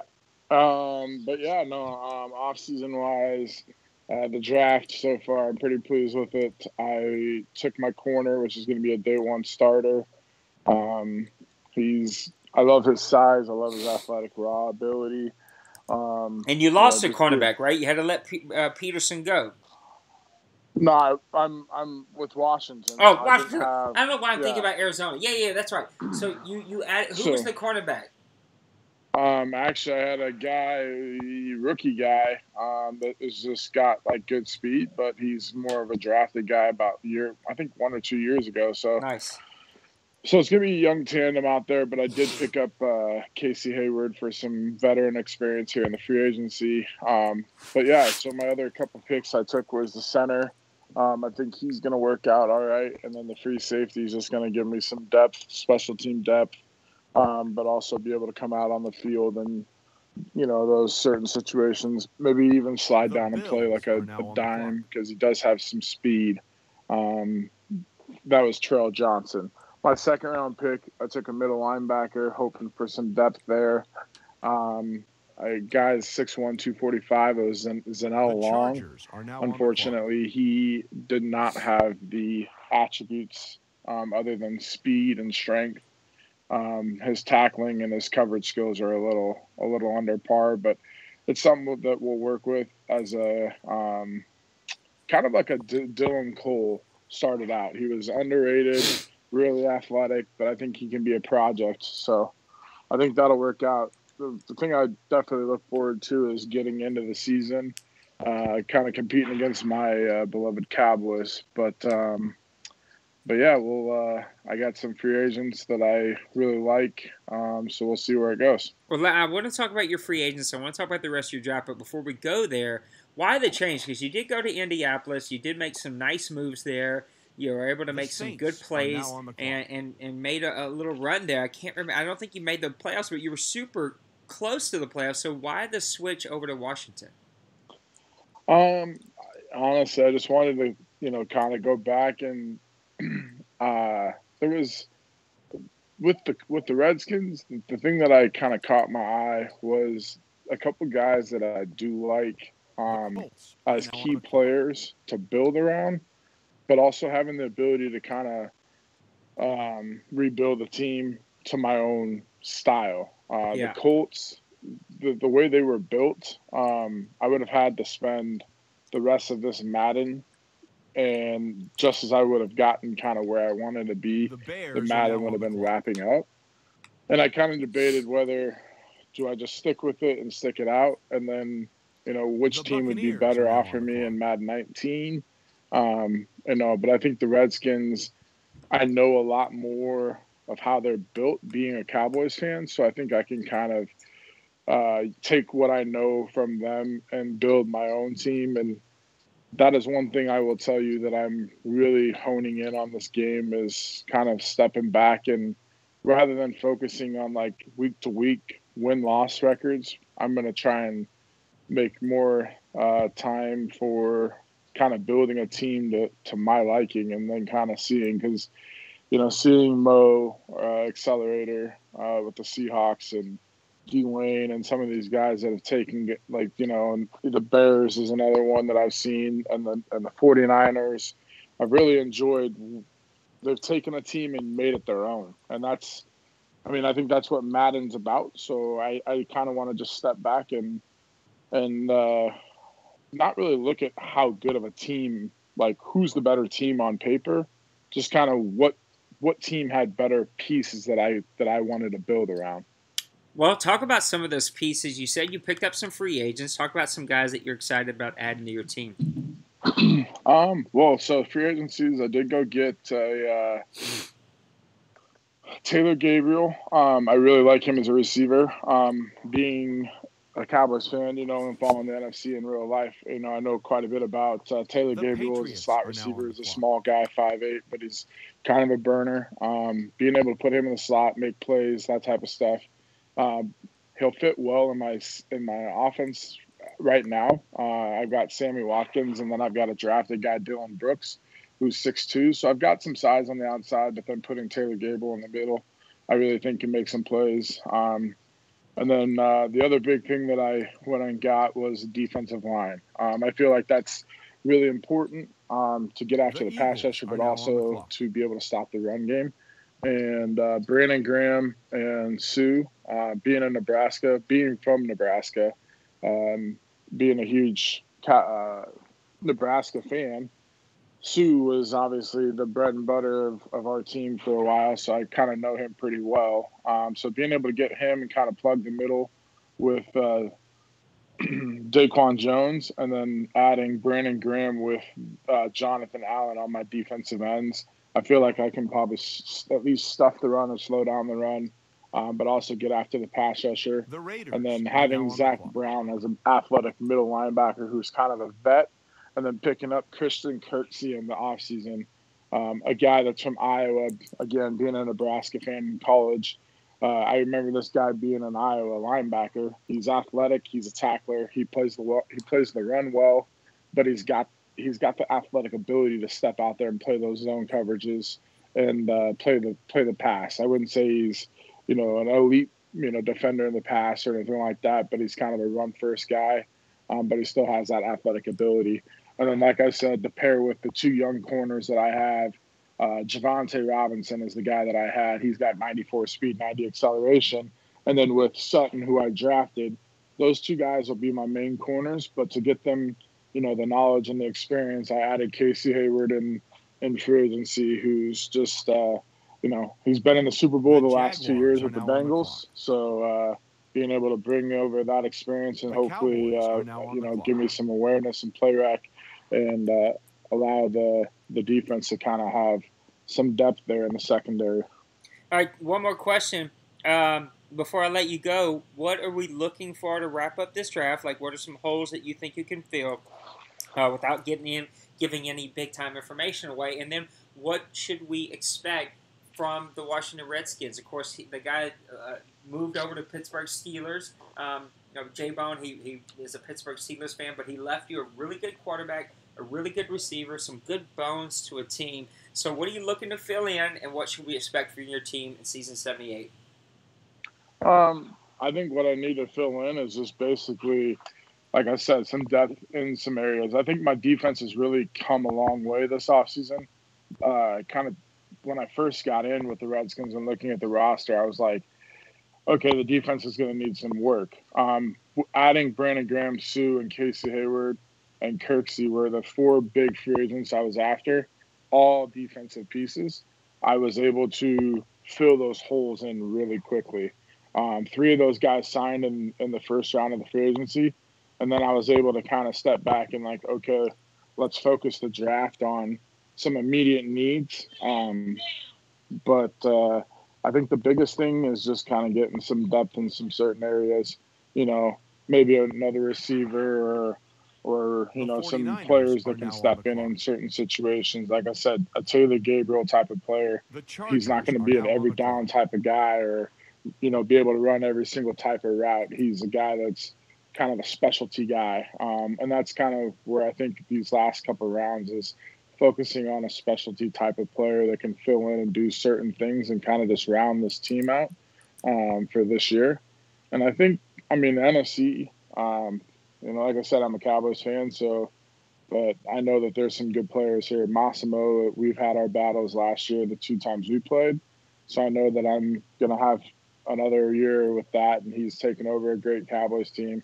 And then Ziploc, is a guy that and I should say the Giants, both two guys I've respected a lot in this league. So I've got, I think we've got four solid teams in there. It'll be a battle. But yeah, I think four good owners, it'll be fun this year. All right, Mr. Rob, thank you so much for spending some time with us today, man. Good luck for the rest of your draft. It's going to be over before you know it. We'll be in the preseason tonight. So good luck to you in season 78, and we'll see you down the road. All right, we have had some really, really good picks going on here, and I was wanting to pause, but I didn't want to cut him off. Let me see, halfback Franklin. Let me just catch up really, really quick. I like that pick. A guy that ran a 4.2, 4.40, good ball carry vision, 5'10", a good pick for the Chargers this late. Tight end, what was that, Middlebrooks? Yep, Middlebrooks went to the Kansas City Chiefs. I don't like any of the tight ends here.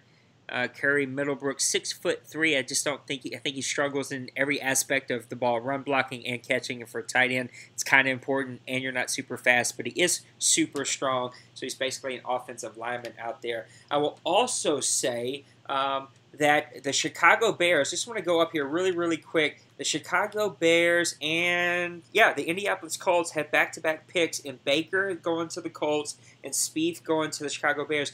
Really, really good picks from both of those guys. I think they were both potential red chipper guys. Pitts, the free safety that went to Jacksonville, another guy that I really, really like that has that potential of being a big play guy for him. And now wide receiver Wadsworth goes over to the Houston Texans. Let's see what I have on Mr. Wadsworth. I would expect, I am totally assuming and guessing here, he's going to be a speed guy. No, a 4'6", 40 guy, 6'2", so he's a big dude, but he can catch the ball well.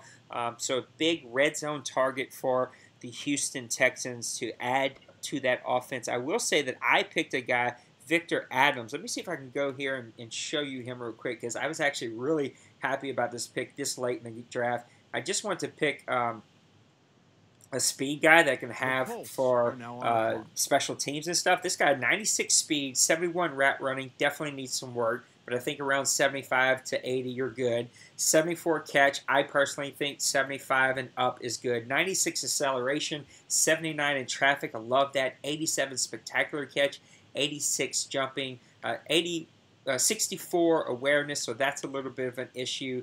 But yeah, just a solid player. 58 release, but I'm going to put him in, he's going to be nickel dime, something like that, like 3, 4, 5th receiver, so he doesn't really have to worry about all that too much.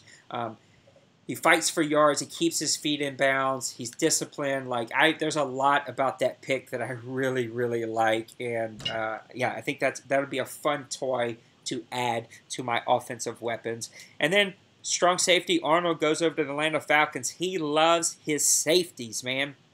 And he is very, very good at them. Let me tell you what I've got on Raymond Arnold. I like that pick. 6'4", big guy, A- hit power. So we just gave the Atlanta Falcons an A- hit power guy. He runs a 4.5, 640 to 26 in the bench press. Ran a 4.26 shuttle, a 7.01 3-cone. This guy can do it all.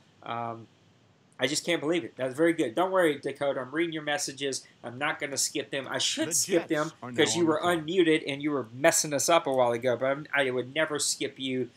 Very good pick. If you get any information, Dakota, just type it out. Tell us what you got here because I can read on YouTube of what you're putting. Super excited for you about that pick. That's a really good pick for a very good defense. Halfback Williams just went over to the Colts. Looks like best player available, Solomon Williams, 6'1", ran a 4.55 40, did a 4.22, which is really good in the shuttle, so he's going to be very quick. 19 on the bench press, 7.03 3-cone, so he should be agile enough. Good pick there for the Colts. Going to be a big body guy, probably a little bit slower in the speed. Priest, are there any pictures that have been posted lately as we wrap up round number 4 that you would like to go ahead and share with everybody? I don't even know if Priest is still with me. I'm assuming Priest is not with me anymore. The Lord has taken Priest home. Working on my draft board. Don't worry about it. Any pictures that were shared during the interview with Rob? Yeah, we got a few here. We got Kansas City tight end Middlebrooks. Yeah. 71 overall. Nice. 76 speed, 74 spectacular catch. 83 acceleration, run block 75. So that's not a bad pick. Yeah, so maybe you stick him at outside linebacker and a 3-4, defensive end and a 4-3. Just let him try to go after the quarterback. Yeah, for sure. So wide receiver Hodges. The Rams are now on the clock. Leonard Hodges, 6'5". Here's a guy that I like. Can kind of do everything really, really well. Good catch, big hands. Ran a 4.6, 4.40, so he won't be a super fast guy, but a 4.18 shuttle. He'll be quick as hell. He'll be a good player there for the Jets. Center Otts. Craig Otts, a good pick for the Cincinnati Bengals. 6'2", more of a pass blocker, an impact than a run block guy. Did do 32 in the bench press, though. Solid guy. You might want to even bump him out to guard. That'll be a good pick for the Rams. Not going to be a finished product The by any Broncos stretch are of the now on means, the clock. but a guy that definitely has some potential. Wide receiver Fawcett. Let me see what I got on him.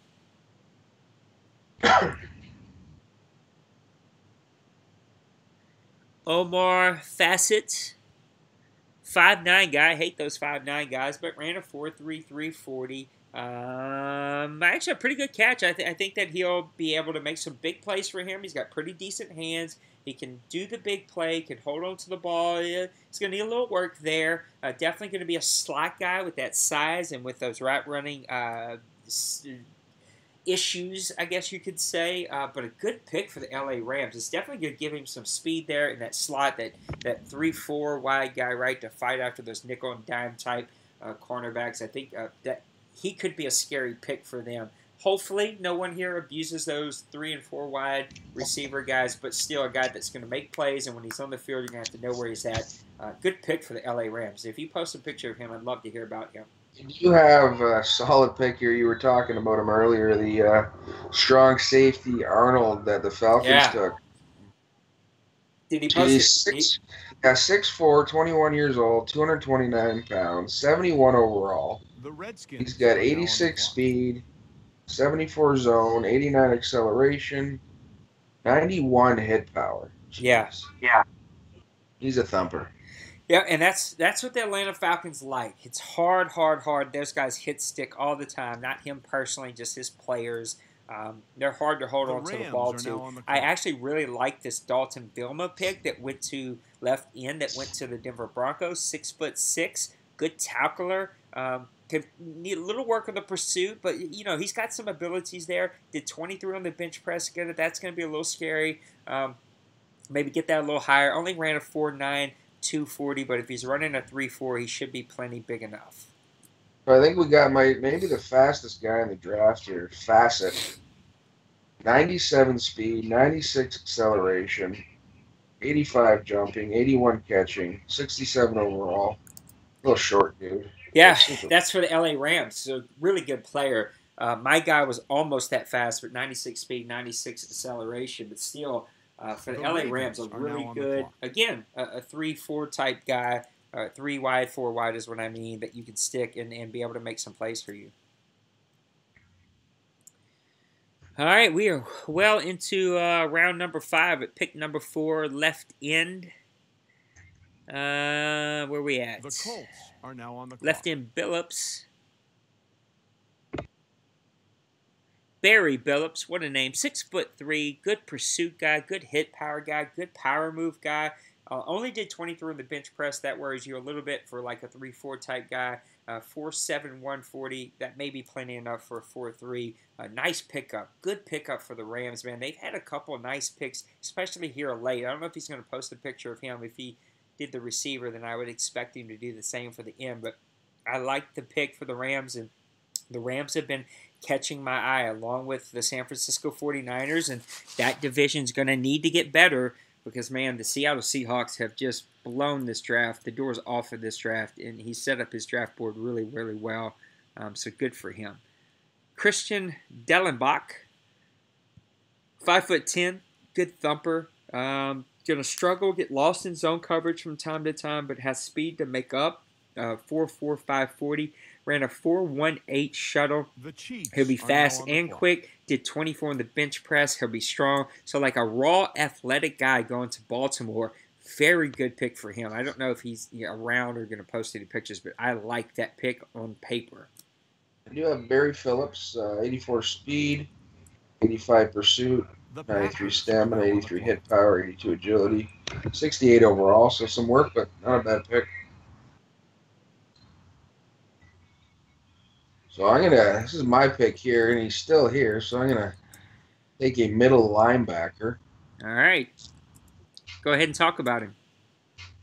Where did he go? Is he still here? Yes, he's still here. So his combines are really good, like third, second. So we're going to see how Marcus McMillan turns out. The Steelers are now on the clock. 67 overall, 87 speed, 81 hit.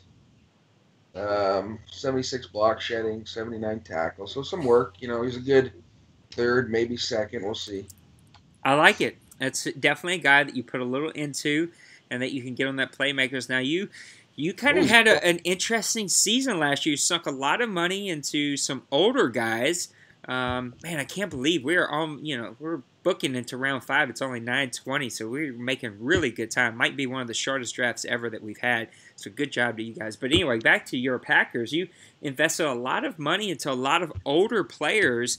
It didn't seem to really work out the way that you had planned. Turned the ball over a lot. Had a hard time stopping people, especially in the pass game. So you need players like this, especially if you I don't know what you plan on running, but if you run a 3-4, that guy can definitely play second middle linebacker for you. Yeah, I run a hybrid. And you got him in the 5th round. Yeah. Last year, my team would show up every other game. I just need consistency. So you get the Pittsburgh Steelers, the Detroit Lions, the Arizona Cardinals, and the Miami Dolphins coming up 136, 37, 38, and 39. It's been an interesting draft. I don't think I pick in round 5. Let me see if I can scoot down. I don't think I have a round 5 pick. I do not. So I'm actually out until round 6. And there are some good players out there. Tight end Harbor. Go ahead. That linebacker I took, he's got a lot of traits. Which is nice. Style, balanced play ball, big hitter, predictable player, disciplined tendency. So that's good too. No, I love that kind of stuff because that's less that you have to invest into that player. Sure. Tight end Harbor. Where are you at, Mr. Harbor? Right here, Solomon Harbor. He's one of the few tight ends that I thought had potential. When you're in the 5th round, this is a decent pick. 6'3", 22 years old. Just struggles with everything, though. That's the problem. He ran a 4.66 40, so he'll be quick. Did 16 in the bench press. He'll be strong enough to be a starter if you need him to be. More like a second or third tight end that can come in at the goal line, get behind the defense, make a quick, out route, drag route, something like that, make a play for you. The problem is if he gets whacked, he's probably not going to hold on to the ball, even with his big size. His brother played for the Philadelphia Eagles and was another speedster, good athletic tight end. He falls in line with that, but just struggles with being consistent, struggles with holding on to the ball, just struggles all the way around. Now we got the Detroit Lions up. He missed this draft. I'm pretty sure he did. We talked earlier in text because he is a buddy of mine. I'm pretty sure he missed the draft. But again, he set up his draft board. He just needs so many pieces, and he just needs the ability to be able to focus on his team. So he needs a good, solid draft here. And I think he's done okay. Not, world-changing, but okay. Middle linebacker Aguilar. Let me see what we've got on Aguilar. Best player available, it looks like Josh Aguilar, 5'11", pretty decent tackler, pretty decent pursuit, pretty decent hit. But the problem is he's slow, right? He ran a 4.75 40. He only did 17 on the bench press, only a 4.36 shuttle, only a 4.21 3-cone. So, look, he does nothing great. He's just kind of like that utility special teams player, but who knows? Again, he has made some late-round picks, especially last year with his receiver, that just has a lot of potential to change that offense and change how it looks. He may have picked up a guy here that can maybe even move over to defensive end, right, and play some defensive end in like a 3-4, outside linebacker in a 3-4, defensive end in a 4-3, something like that. It'll be interesting to see what he can do with that player. Who knows? He might be a practice squad player. You start getting this late in the draft, you'll start seeing a lot of practice squad players. It was also intriguing to me that last year there was not a lot of practice squad stealing. There was some, but not as we've seen in the past. It seemed like the later we've gotten in this Madden cycle, the less and less there has been that practice squad stealing, right? That just happened less and less and less. The Dolphins are now on the clock. Tight end Peterson goes to the Arizona Cardinals. Are now on the clock. See what I have on Mr. Peterson. Marquez Peterson, 6'4", another big guy, ran a 4.81 40, did 19 on the bench press. Again, neither one of those is spectacular. One of the few guys, though, that can catch the ball well. Good hands, can hold on to it. Going to be a red zone threat guy, especially with that size and with those hands. I think that he'll be a good player for them in the red zone. And then right after him, another tight end. Looks like I lost it. Menace, right? Yeah, these are one of the other guys that I had my eyes on that I think would be a good player. But again, just struggles, right? The run blocking is his best thing, and that's a C. 6'6", ran a 4.67 40, so nothing to brag about. Did do 28 in the bench press, so should be plenty strong enough to hold himself at the point of attack. But you're going to need so much work in so many areas to be a starting tight end. This was not the draft that if you needed a tight end like I did, that you were going to go out and find one. Free agency, undrafted free agency. That'll be your place to go. I know that's going to be the place my team is going to go. We're going to see what's out there in free agency and showing my hand a little bit. But if you need a tight end, that's going to be the place that you're going to need to look. New York Giants, who've completely revitalized that defense. They've spent some really big money. They've made some big plays. He drafted early some big players. That defense is going to be fast. They're going to fly to the ball. They're going to make plays. I know that we can definitely skip this one. So they take free safety Sayers and strong safety Shepard goes to Buffalo right after that. Let me see what I can find on those two guys for you. Brom Sayers, who went to the New York Giants, 6'2", nice thumper in the hit power, decent tackler, decent hands, ran a 4.69 40, did 21 in the bench press. So not a terrible pick there for them. And the Levon Shepard went right after that to the Buffalo Bills, 5'10", another good hit power guy, decent tackler, going to struggle in open space, going to struggle with making plays in the zone. Did 24 in the bench press, ran a 4.6 140. So we'll see how he works out. And now we're seeing a little run on tight ends here, which is super interesting. I just didn't expect to see it. You've seen the early, I should say, runs on defensive tackles, and then people backed off. Now it looks like I thought there would not be this many tight ends gone here. Bradley Mann, 6'4", more of a run blocker than a good catcher. Ran a 4.79 40, did 27 in the bench press, so he'll definitely be able to hold his own there. Only ran a 4.60 shuttle and only ran a 7.49 3-cone. So he's definitely going to struggle in trying to get away from the speedy linebackers that he's surely going to face here, especially at left outside linebacker in the OMFL. There's definitely some playmakers, and he's going to struggle there. But it's good. That picture, Jason didn't like that comment. He did not like that. I'm sorry, Jason. I love you. Hold my beer, I'm coming. I love you. It's nothing about you, Jason. It's just I don't like your tight end. This was a terrible draft for a tight end. So that Bradley Mann, 76 overall, 78 speed, 75 spectacular catch. I stopped listening at 78 speed. Like, what are you going to do with that? 80 run block, maybe block. Yeah, I mean, look, he's definitely a good number 2 if you're going to run 2 tight ends, right? He's a guy that you can maybe sneak, 15 passes to a year. A great number 2 tight end if you're just trying to run the ball, right? If you're a running team, I just be like a good can't be a starter. Wide receiver Harper, is it Marquise? Let me make sure. Yep, Mr. Marquise Harper, 6'1". I love that size. I love his catch in traffic, his catchability, spectacular catch.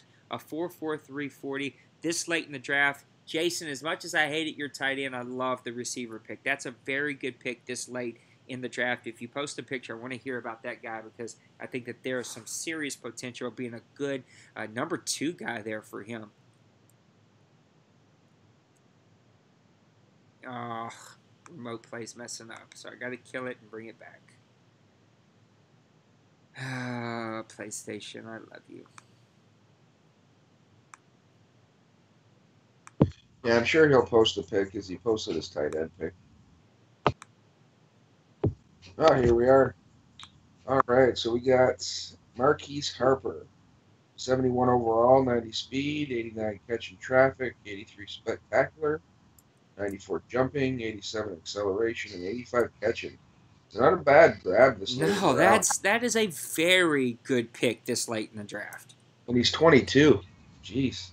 Yeah, I mean, look, you might have accidentally stumbled upon your import right there. I think that is, especially for the Tennessee Titans, who probably aren't going to have really great receivers in the NFL. That's a really good pick. Now, we've talked a little bit about the Chicago Bears here He really has seen. I'm guessing. I'm assuming because he's taken best player available these last couple of picks that he is not around for his draft anymore. But overall, he has really did a good job at trying to rebuild this team. I mean, he went on that run last year. He just barely fell short. He kind of hit a roadblock there towards the end. But overall, he's done a really good job of building a team that fits his style, really good defense, can make some pretty good plays there. It's just he's had an interesting draft. I know that he had some misses, right? That's Outlaw. Outlaw's going to have some misses from time to time. But overall, he's done a good job of finding players that fit his scheme. Hell, if you get Big Hurt to call you out, right, you're doing something right. Well, he's his last pick. It's not a bad pick yet. I think if he switches this right end to defensive tackle, he's got 90 strength. That's the big boy. nice. Yeah. Some work to do, though. I think he runs a 4.3. I'm not 100% sure. But either way, like you said, you can move him around a little bit. That's the thing about defensive linemen, right? When it comes to offensive linemen and defensive linemen, I just select best player available and kind of put them where I need them. Now, we've hit a little bit of a lull here. We were like cooking with gas earlier, but now we're at round 5, pick number 19. We've seemed to have been in round 5 for a little bit now. But overall, it's been a good draft. Again, if you want to talk about your draft, if you're watching the stream, hop into Skype. If you're in Skype right now, just post a little message. If I'm not seeing it, just keep posting a message. I'll see it sooner or later. But, man, we want to bring you guys in here, let you talk about your drafts. How about you, Nate? What do you like about your draft so far? You know what? It's been a solid draft. I haven't liked my last couple of drafts that I've had, but I think overall this one has been a solid draft for me. I went middle linebacker earlier. I needed an outside linebacker, but I just thought that those two middle linebackers were studs. This is a guy that I'll either move Jones to outside. I doubt that because he's such a stud in the middle, but I'll probably let this kid start outside day one at left outside linebacker. He's got the speed to cover tight ends and stuff. A couple of the other picks are a little hit and miss. The running back was a little hit and miss, but you know what? I've got other potential guys that could play there. I really like the receiver pick. Going to be an instant special teams guy day one and maybe get some plays in their other places. So it's been okay. Hasn't been a barn burner, but nothing I'm embarrassed about either. Tight end Jensen. I can't believe all these tight ends are going off the board. Goes to the Dallas Cowboys. 6'6", struggles with just about everything that a tight end needs to do well. So I don't really love the pick. And then center Glimpf, what a name, goes to the Eagles. Let's see what I got on Mr. Glimpf. I think there's, again, a lot of value at center. 6'5", good impact block, good run block, and did 28 in the bench press. He's not going to blow you away with the bench press, but again, he doesn't need to. He'll be a good, solid player for them if they just put a little bit of energy and effort into him. Middle linebacker Harrod goes to the Oakland Raiders, who have seemed to invested a lot into their defense this draft. They've seemed to be making pick after pick on that defensive side of the ball. And again, this draft was very excellent at middle linebacker. Now, I thought it was very top-heavy, but overall, people have loved what they've seen from the middle linebackers because they're almost all gone. This dude did 27 in the bench press. Nice thumper. Meet guys in the hole. Make the tackle. 6'1". Only ran a 4.8 140. So he might be a guy that you move to the outside in a 3-4. But overall, this late in the pick, he's worth that kind of value. Center Bayer goes over to the Jacksonville Jaguars. Not a guy that I thought you'd get value on there. 6'4", did 23 on the bench press. Don't love it. More of a run blocker than anything else, but even those, he's going to need a lot of work. Only ran a 5.33 40, which isn't terrible, but isn't the best. It's the 23 bench press that would have made me stay away from him. But you know what? The Jacksonville Jaguars are one of the best running teams that we have here, so I'm going to go ahead and let him do that. Again, if you're watching us on the stream, make sure you pound that subscribe button for us. We'd love to have you subscribe to our content. We haven't done a Press Pass Live in a long time. It's been like 2 weeks. We've just had a lot of movement that we'll talk about on a real Press Pass Live with some owner situations, real life stuff, not anything bad with the league or anything, just life, right? That happens sometimes, and So we had a lot of movement this offseason, and the playoffs went fast, and just people's schedules didn't line up to do a Press Pass Live. So we owe you one, but you're getting this one. This will keep you busy for a little bit. The draft show was a little bit of a Press Pass Live, and then we'll try to knock one out for you during the week this week, some way, somehow. I'm going to actually be gone this weekend, so I can't do one this weekend, but maybe we can knock one out before I leave for vacation. We'll get with Dakota and Dawson, and we'll get those guys on a Press Pass Live. But overall, make sure you give us a subscribe. Check out our Twitter, Grown Folks OC on Twitter, our website, grownfolksoc.com. We're even on Twitch from time to time. Anytime I'm not doing voice, where I don't have my headphones on and I'm doing voice, I'm usually twitching instead of YouTubing, because in YouTube I try to have my headphones in. But I've got a new set of headphones that don't work with the PlayStation, so I'm trying to figure that out. But either way, make sure you give us some likes and some subscribes. We'd love to have you check us out. If you're looking for a Madden League, a NASCAR League, a Wrestling League, a Golf League, all that stuff, we have all those options for you. We'd love to have you come and check us out. Priest, any picks coming out? That's that center, Eagles, Flip. Yeah. Not a bad pick. 74 overall. He's got 88 impact blocking, 83 run block, 80 pass block, 80 strength, but not a bad pick. Nope, it could have been a whole lot worse, I know that. Some more tight ends are flying off the board. This is probably the one pick from the San Francisco 49ers I have not liked. There was a couple fullbacks that went earlier in this draft when we were doing the interview that I thought were really, really good picks, and I was hoping that they would fall, but guys did their homework, and they were looking for them. Curious to see what D. Wayne, he's got back-to-back picks coming up here, if he finds any sleepers, like he knows how. Yeah, he seems to be, like when you have a team that good, right, you can make flyers, you can take chances like this, and you can, you can take those chances. The defensive tackle Hayes that just went to the Panthers, good on him. He was a guy I had my eye on that I was hoping would fall a little more. 33 bench press. He ran a 5.0140. I love that pick. This late in the draft, it's worth the shot. If I would have had a 5th-round pick, that would have been my 5th-round pick, but I did not. So good on you, Colin. Good pick for him. I'm going to actually mute myself real quick. I'm going to move myself to the front room as I'm in my bedroom and my wife is ready to go to bed. So I'll move myself to the front room. We'll hop back on and we'll finish this thing out strong.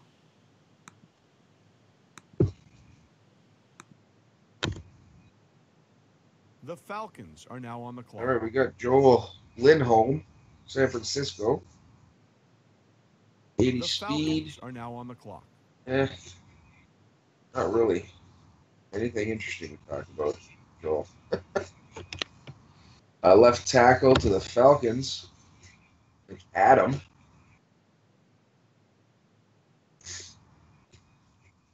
Let's see who Falcons take for their back-to-back pick here.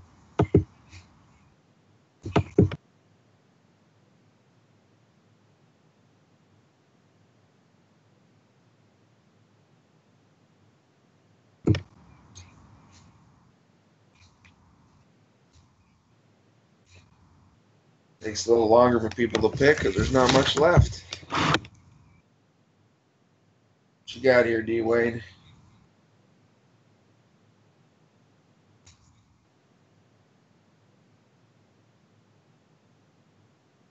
Got any more pitchers here?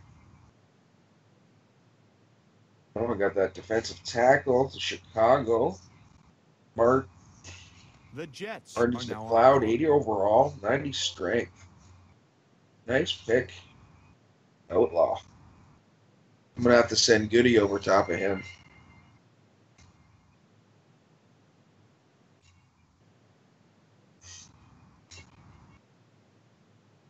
And we have a cornerback, Rogers. See if we can get a pick on him. He goes over to the Falcons.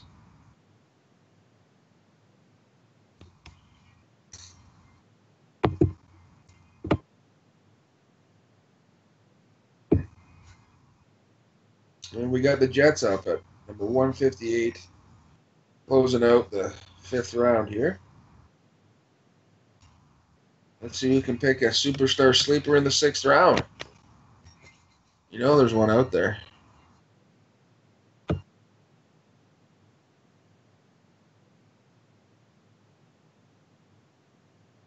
think some people aren't picking anymore.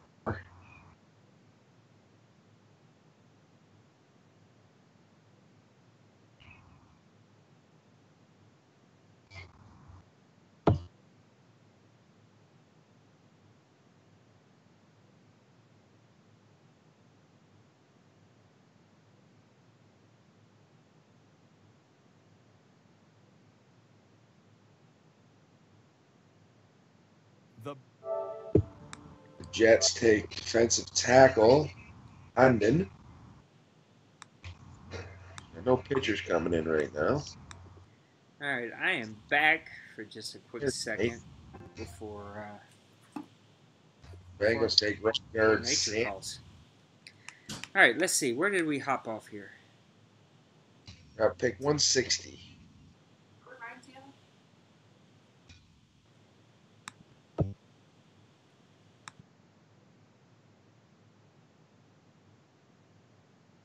Last pick of the 5th round.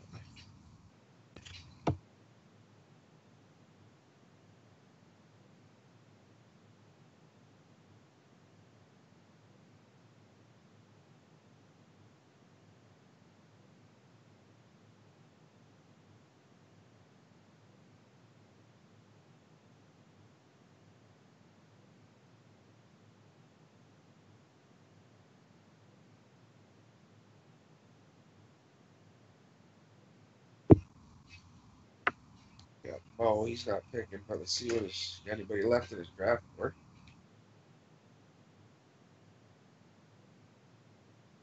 No Mo, he's probably got something in there.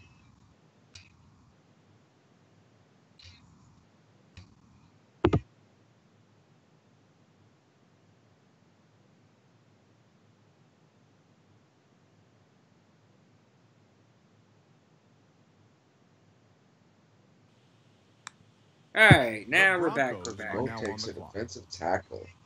All right, Preston. let's see what I've missed while I was Here gone. we are in the 6th round. Hopefully this goes a little faster than the 5th. All right, so wide receiver Calico, right? Why don't you do me a favor, really quick? Hopefully Nate gets back on here. Oh, do you not hear me? Oh, now you can hear me. I'm back. I was talking to the string guys, but you couldn't hear me. Help me out here. We're back. I'm at wide receiver Calico. Why don't you call out the picks one by one after that so I can just catch up my draft board? Sure, let me go up here.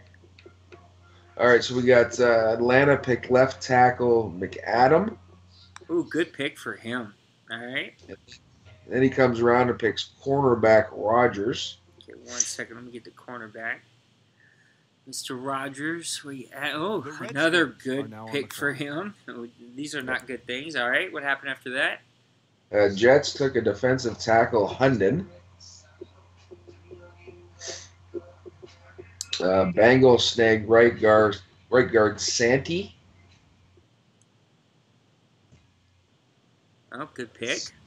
Mo grabbed a defensive tackle in Preston. Preston, all right. Nick Preston. Wide receiver Slate to the Broncos. That's a good pick, too. He's one of the few wide receivers that I had my own. Long Slate. Number one, a great name. Speed guy, though, but a guy that has some potential. And then that leaves us off at Big Hurt. Awesome. That's- So we're at pick 162 with The Rams are now Washington on the Redskins, clock. and there he goes. Let's see what we got on him.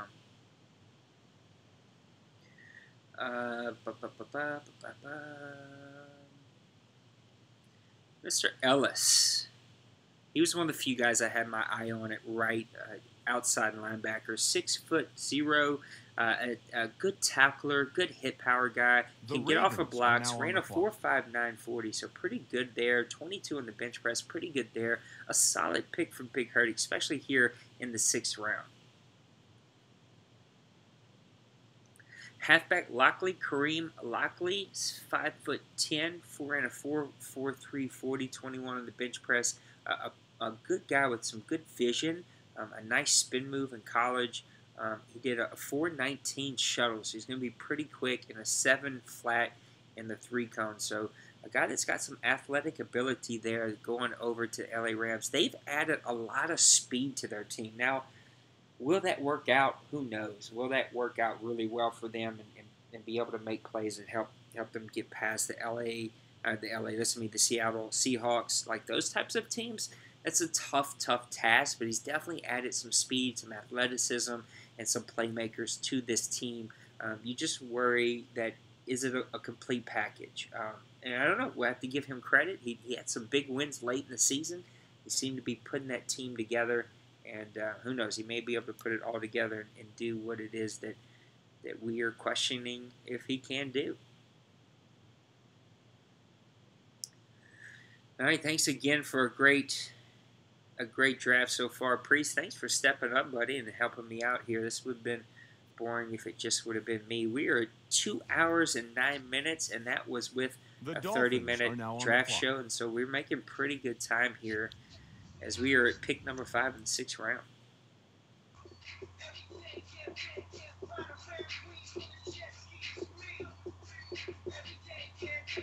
Clayton Russell, 6'7", defensive end, good tackle guy, could get off of blocks. Only ran a 4.8 440, but did 34 in the bench press. So a 3.4 guy, but a pretty good player going over to the Baltimore Ravens. Roman Simpson. This was one of the few guys I had my eye on and left in. Actually, the last guy on my draft board, 6'0". Ran a 4.82, but did the 34 in the bench press. Both of those guys are about the same type of player. A little more agile from Russell, a little more, speed from Simpson. But I like that move a lot from both of those players. I think they're getting some pretty good players there. Kashma, halfback, going over to the Kansas City Chiefs. Donovan Kashma, 5'10". Ran a 4.43 40, did 21 on the bench press. A little slow in the shuttle, 4.26, but did pretty good in the 3-cone, 7.04 there with the 4.43 speed. We'll see. Like the Kansas City Chiefs are another team that has made some different moves here. It seems to be in multiple, like running backs have been picked and multiple players here. We're at round 6, pick number 7, as Priest is making his pick. We'll let him talk about it when he gets back, but overall, the Kansas City Chiefs are one of those teams that have been hot and cold, up and down a little bit, but overall trying to rebuild that roster and get some playmakers. It can only go up for the Kansas City Chiefs for sure, as they are the 6th pick this past draft. So you took tight end Gates. What did you think about Mr. Gates? So I got Gronk. I didn't have a second one. This is actually a nice pick. 70 overall. He's got 6 traits that are already there. 77 speed, 75 catching, 84 acceleration, run blocks a little low at 66, spectacular catches 81, jumping's 85, strength 71, agility 78. So not bad for a second stringer this late. Yeah, I mean, look, you've played with the slower tight ends, and that has worked for your team. So, you have some experience there with those guys, right? Because Gronk, by the time he got to your team, had already lost a lot of his athletic ability, but still was making plays with Rodgers. Like, again, you invested a lot into some older players who were able to come in and make some plays for you. It's not like you were a terrible team. I think you went 8-8 or something close to that, 7-9, 8-8. Like, you were right around there, and so. Look, this guy may be able to play for you and make plays. I personally am not starting a 77, speed tight end with 71 strength and can't run block at 66. Like, that's like a third stringer guy.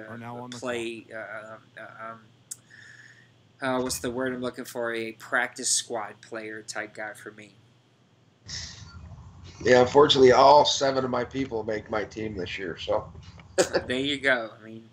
With the money that you invested, though, into your team last year, like, that's not a shocking thing, right? I figured that you would need those late-round draft picks to help fill out your roster. Christian Windsor for the man, I want to skip 00 because I don't think he's here, but I'm also not on chat, so I don't know who's showing up in the middle of the draft and whatnot. So Christian Windsor, good spin move, good ball carry vision, only ran a 4.60 40, but did do a 4.28 shuttle, 7.10. 3-cone is not that great. Did 20 in the bench press. Not a great pick, but you know what?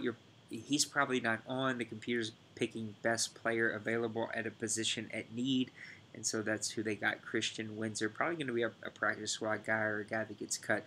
There is another halfback I like in this draft. There was a quarterback that I really liked, but he wasn't on my draft board. Nobody's picked him up, so I'm assuming he's going to be one of those free agents that are going to go. There's actually 3 halfbacks that I think have some potential. A couple of them are speed backs, but one guy that I think is a red chipper. There's a potential really good fullback that's left out there. There are 3 receivers that I think could still make plays for people. They're not going to be super burners, but they'll still be really good playmakers for teams. There's one tight end that I think might be able to start. A couple left tackles left, a couple left guards left, a handful of centers, almost every center. I would be shocked if not every center gets drafted. Now, we're getting late in the draft here, only 2 rounds left to go, so there's going to be some good centers that go into free agency. Everything else is pretty much picked clean. There's maybe a couple of left outside linebackers that are out there, one right outside linebacker, Hall, who just went over to the Detroit Lions, looks like best player available for them. But there's still 1, 2 cornerbacks, 3 cornerbacks that I think could still play for teams. 2 of them who I think are very good players, who are probably going to be that too slow to be like starting cornerbacks here, but you can move them over to safety and they can be pretty good players. There was a guy in free safety that I thought was going to be really, really good, but nobody took him. He wasn't on my draft board when I went to take him, so he's probably going to be a free agent. So there's going to be some really good rookie free agents for those guys who want to put in the work and go look. There's still a risky pick out there at free safety that I think could make plays, and even 1, 2 more strong safeties that I think they could still make plays. Very interested that there are 1, 2, 3, 4 kickers, either kickers or punters, 2 kickers, 2 punters, with that kick accuracy that have not been drafted. I'm guessing it's because that kick power, right? Everybody wants that kick power to be high, but there's still some good kickers that probably won't get drafted that I think will be able to make plays for people. The Titans are now on the clock. Wide receiver Sanders. Fanu Sanders, 5'9". Don't like those guys. I think I've said that a zillion times, but ran a 4.64 40. Has good spectacular catch, good catching. Going to struggle with catching traffic just a little bit, but has some speed and some athletic ability there for the Arizona Cardinals. Left outside linebacker Nolan Scalinger, or I can't even say that. I like this pick a lot. Was rated to go middle second round. You're getting him in the 6th round. He ran a 4.66 40, did 23 on the bench press. It's probably not going to be like that mind-blowing guy. He did a 4.34 shuttle, so that's not too bad.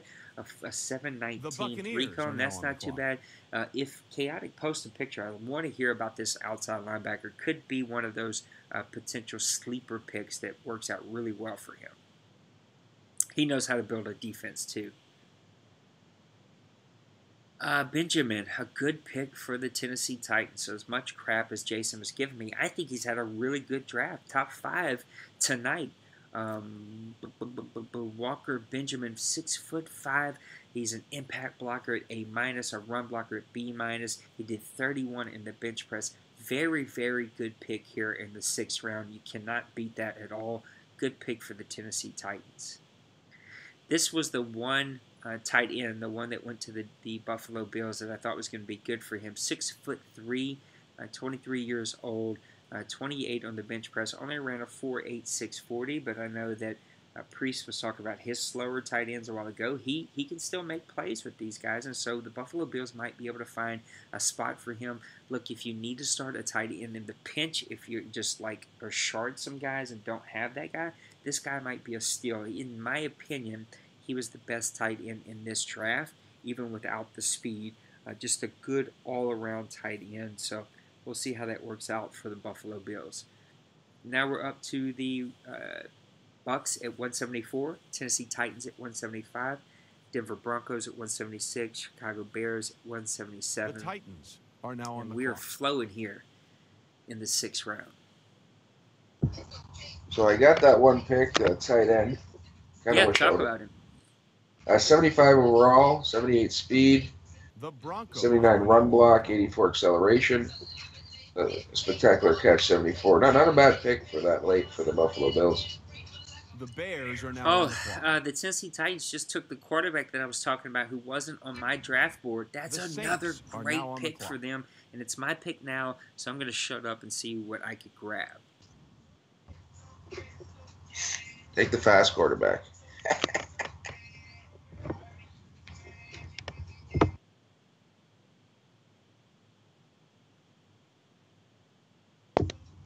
The Bears take strong safety Olsen. Nice practice squad player there for you. Oh,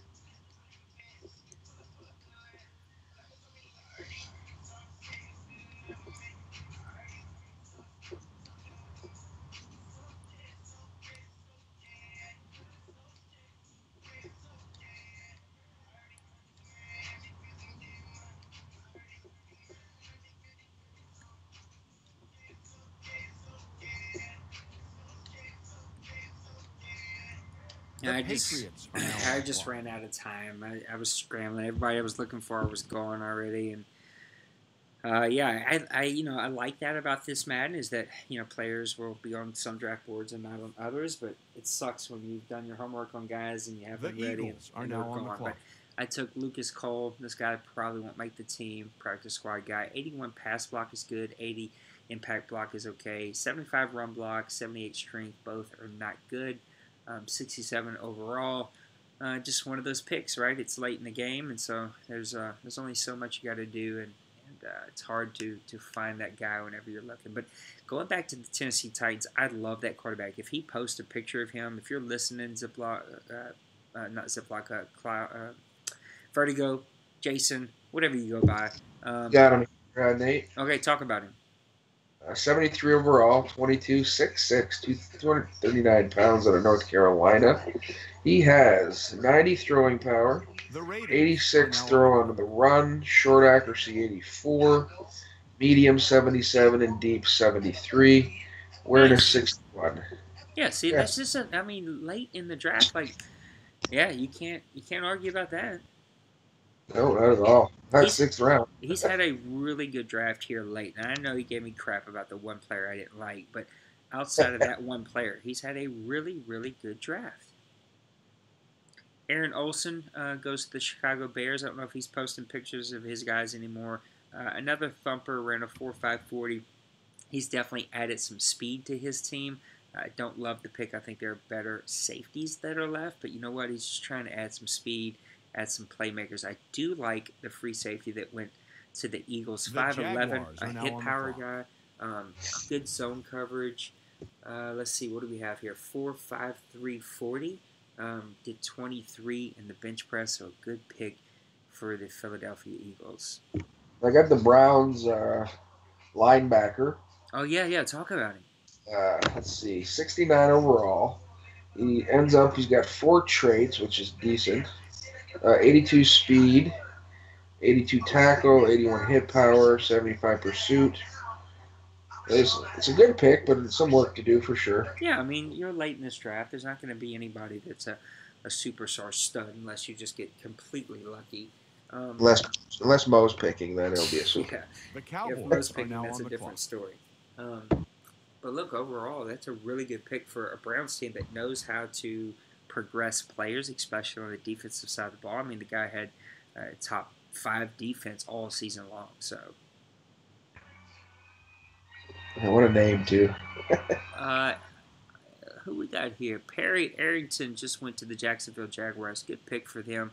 I was trying to go offensive lineman, and I scrambled because I found 3 that I liked, and all 3 were gone, and so then I was out of time. But a good impact blocker, C+ run blocker, 29 on the bench press, 5.0840, but hit a 5.02 shuttle.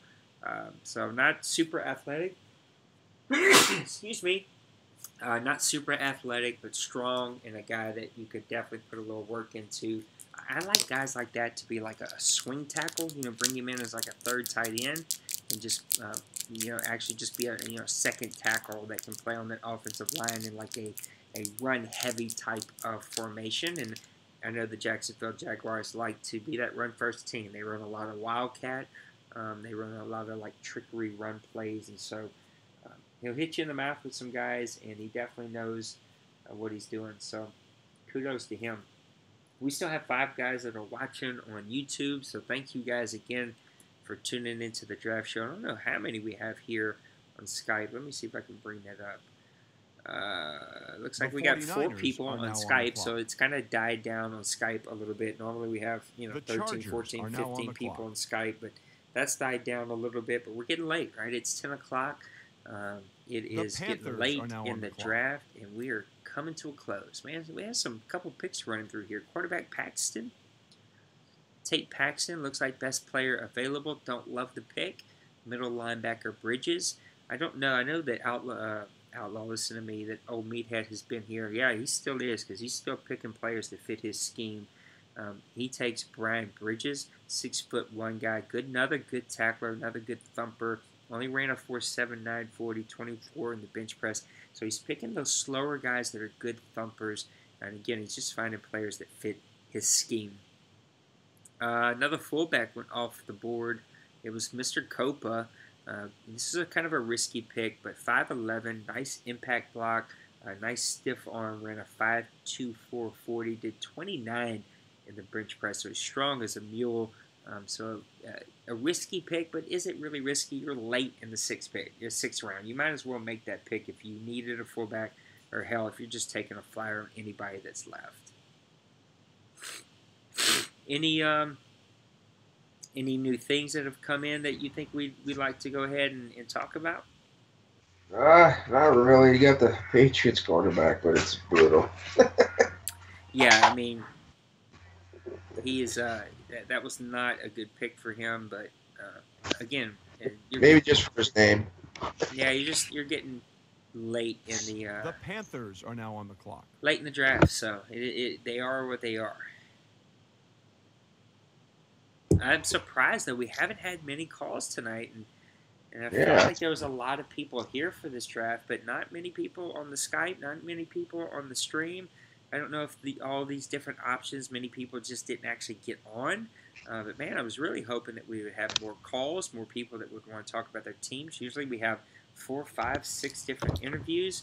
Again, I know that we've had a handful of new guys that have joined us over the past 2 months or so, but this league is about activity. It's about getting in, jumping in. We have the incentive plan, right, that awards guys who jump in. So, again, I'm just going to encourage you to jump in full force and find a place to fit in, because we need your involvement. That's what makes this league so fun, is that we need that involvement, right? We need you to be a part of what we're doing, and we need to read content about your team. We need you to come on and talk about your team. So I'm just kind of encouraging you guys, if you're on, or nervous about somebody hearing you or whatever that is, right? Like we've got we need you. We need to hear from you, and we want to hear from you. And so I'd love for you to call in and talk about your team. There's still a handful of players out there that kind of have my eye that I think could be some interesting players for some teams. But you're starting to get to there ain't much left. This league does its homework. It knows where the good players are, and a lot of these teams, especially the ones that you see picking now, whether it's the Carolina Panthers with Harrington and Cooper, there's just not a lot of needs on that team, right? He's just starting to fill out practice squad, or maybe some of these guys even get cut, right, or they're just easy practice squad guys that he doesn't have to go out into free agency and start filling with a bunch of junk. Because there's just not a lot of needs there. But then you see teams The like Vikings Atlanta are now on the clock. who had nothing but late picks and has taken really good players. I know he's at work, so he's probably not able to post any pictures or whatever unless he's getting his girlfriend to send him his pictures. But he's taking guys that fit his scheme. This last guy, Harvey The Gooch, Jets are what now a on the name. clock. B- hit power, 4.59 40, 24 in the bench press. He's big, he's strong, he can hit people. I mean, that just fits that Atlanta Falcons scheme, even if he sits on a practice squad and he needs to call him up due to injury. He's got guys that he can plug and play. They're the same type of players, right? That same mold of player. They look the same. They feel the same to him, and he can still make those same plays with those guys. We're at pick number 30, and round number 6. Then you got the Bengals at 31, the Falcons at 32, and then we'll be off into the last round here at 10 o'clock. So it'll be pretty early. We should end this thing about 10:30, if not sooner, which is pretty early. Usually we won't get done until 11 o'clock or so, but we'll get done a little early tonight. The Dolphins might jump on after their 7th round pick. Yeah, that'd be cool. Well, we'd love to have Kevin on. I don't think I've actually got to, maybe once. I may have gotten to talk to Kevin once. I tried to do a press pass, a hot seat, an OMFL hot seat with him, and we could never make that happen. I need to try to bring that back this season. It's been tough with all the things that are going on in the league and things I have to stay on top of. It's been tough to push out content. But I'm trying to focus on that this year. And we're starting to get to where guys are letting their picks go down. And so I hate to skip any kind of picks here. But it's getting late. And we're ready to get through this, get to the preseason, let guys see their teams, see what we got. So Mr. Modelli Bengals are now takes on the left in Good. I think he is the second cousin of Mr. Good that plays over in Green Bay, the great running back that we've heard so much about. But Mr. Good, let's see what I got on Mr. Good. Dang Good, 6'4", 22 years old, so a young guy. Good block shedding, a good hit power guy. Is going to struggle getting off of left tackles that could get their hands on him. I ran a 4.83 40 to 22 in the bench press. Are now on only the a clock. 4.96 shuttle and a 7.5 4.3 cone. So nothing there to brag about, but could be a potential spot pass rusher. Could be somebody that just sits on the practice squad for a little bit as he builds him up and tries to get him some playing time later. Mark Castaneda, wide receiver, goes over to the Cincinnati Bengals. Wonder why? Yeah, he ran a 4.36 40. That's right. He ran a 4.36 40. The Bengals love their speed cheese, and he's trying to keep up with these other teams who are really good. It's funny though. The Bengals have had 2 owners in their time here in the OMFL, and they've both been long-term owners, and they both love their speed, and that's what this guy is. Good hands for Mark, but he's going to struggle in other areas. Center Dylan Hitson, not a guy that I thought anybody would be interested in. He only did 23 on the bench press, more of an impact blocker than anything. I thought that there were better centers out there that he could have picked from. Cleveland Browns have had an interesting draft. They kind of missed on that first round pick. At least everybody kind of thought that he did. And then he kind of went receiver back to back. He's taking another receiver here. So clearly, he's just trying to get playmakers. He's just trying to get guys that can come in and help him make plays, help that offense. This was a good pick, though. This guy was 6'2", ran the 4.49 40. I think Chaotic is putting together the league's slowest wide receiver core. Did 21 on the bench press, but he can do everything well. Spectacular catch, catching traffic, catching, a big target guy. I like that pick here in the 7th round for him. If he posts a pick, I want to hear about it. Okay. Jordan Desire goes over to the Washington Redskins, 6'4", and just kind of copy and paste of all the other tight ends that we've already seen in this draft. A 4.8 40. Kind of can catch, kind of can run, doesn't do anything exceptionally well. Just one of those picks that, again, not a good tight end draft. If you need one, you might as well save your pick, take a flyer somewhere else. You might get lucky because you're not going to get lucky on these tight ends. They are what they are, and I'm actually surprised that so many have went. I think a lot of these that have went have been computer picks, right? They've been computer picks that the computer has made for them. And again, we're not a league that really encourages people to abuse the tight end, but there's still a good tight end can be a difference maker in those really close, tight games. I remember having a game against Ducks a couple of seasons ago where my tight end made a couple of big catches for big plays against him, right? Kept me in the game against a very good player.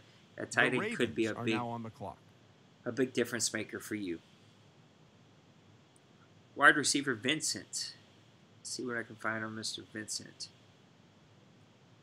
Cassidy Vincent, 6'3". I love that size, right? Good, spectacular catch, good hands. Struggles a little bit with catching traffic, but with a little bit of work, should be able to work past that. Ran a 4.48 40.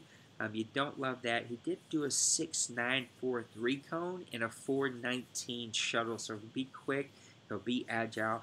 You also don't love his strength. Only 13 on the bench press. You're going to have to bulk him up, but a big, tall, lanky, slender receiver that should be able to make plays for the LA Rams. And again, they've really focused on adding speed and athleticism to their team.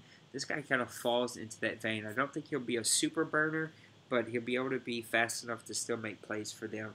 And we've seen even the Cincinnati Bengals had that guy that was only 87 speed or whatever in a first-round pick, and he still made play after play. I think he would have had 100 catches if it wouldn't have been for an injury. So those slower, tall guys that can hold on to the ball and make good routes and make good cuts can still make plays here in the OMFL. So we got Chaotix Grant Bowden. Let's see, 6'2", 22 years of age, 89 speed. Nice. 85 catch in traffic, 85 spectacular catch, 85 catching, and 94 jumps. That's not bad. No, I like that pick a lot. Again, I think that a potential really good sleeper pick for him. You could put him as the number 2 guy, right, and just let him go make some plays for you. I always worry about his quarterback position, but I think he feels like he has a plan. I know he played Matt Ryan last year, so you wonder if he's – I didn't keep up with his offseason, so I don't know if he's went another direction. I thought this could have been the draft that he could have picked a quarterback in that first round, right? He could have found that next guy to take with him. So who knows what he's got planned, but he's definitely trying to get the weapons intact, but you still need – running back and quarterback has been his 2 biggest issues on that team. You got to have somebody that can run the ball and pick up first downs. You got to have somebody who can throw the ball and pick up first downs, and he just hasn't been able to put that together this Madden. Even with a top 3 defense, which he clearly has, he's able to hold teams to 9, 10, 11 points pretty often, but he's just not able to put it together. Any consistent offense for him. I like the receivers that he's picked, but he's picked a lot of them. Maybe it's one of those, if you just keep picking, sooner or later you'll hit on it, but still, you got to have a running back, you got to have a quarterback, and maybe he has a plan, and maybe he took care of that in the offseason. I didn't get to pay attention to his offseason, so I'm not 100% sure. Love to have Chaotic on the show. He's one of the guys that can only get to talk to me every now and then, but he's always a good interview anytime we can get him on the show. So I'm going to go for a reach here. I need another defensive tackle on my team, so I'm going to take Spencer Menisco. See what he gives me. The Steelers Yeah. are now on the clock. Yeah. He's 6'7", so he's a big guy. Yeah. 62 overall, 73 strength. So yeah, not that good. Yeah, only 19 on the bench press, right? I just think that if you needed a big, strong guy, there were other guys that you could have grabbed there. But again, you're late here, right? You're just taking best player available by their rating and according to where they were supposed to go. This guy was supposed to go low second round, right? And you got him in the 7th round. But there's a reason he was supposed to go that high, just didn't go that high because he's got big hitter trait, high motor trait, discipline trait. So that's one good thing, I guess. Those are things, right? And maybe you bump him up to outside, right in or something, and let him just try to get after the quarterback. Maybe something like that works for him. Yeah, we'll see. Yeah, for sure. So we're getting late here in the game. Let me talk about a couple of players. I'm going to start calling names now because we're getting so late. I like DeQuarius Cotry, halfback, that is still out there. I think that he brings some potential to some teams. I think pretty much fullback is gone. Anything from here on out is going to be a crapshoot. I think wide receiver has been picked clean now. You might have, there's one, two, 3 or 4 speed guys out there that somebody might take flyers on. I don't like any of the tight ends that are left. I think Berger, left tackle, is still a good player. Buckley, left tackle, is still a good player if they are on people's draft board. Let's see here. I still like Polescu, the center, Hadley, the center, Harold, the center. I think Harold I actually looked for. He wasn't on my draft board anymore. Cantrell, the right guard. Thorpe, the right guard. Maddox, Jensen, both right guards. I think Jacquet, right tackle, might have some potential. Left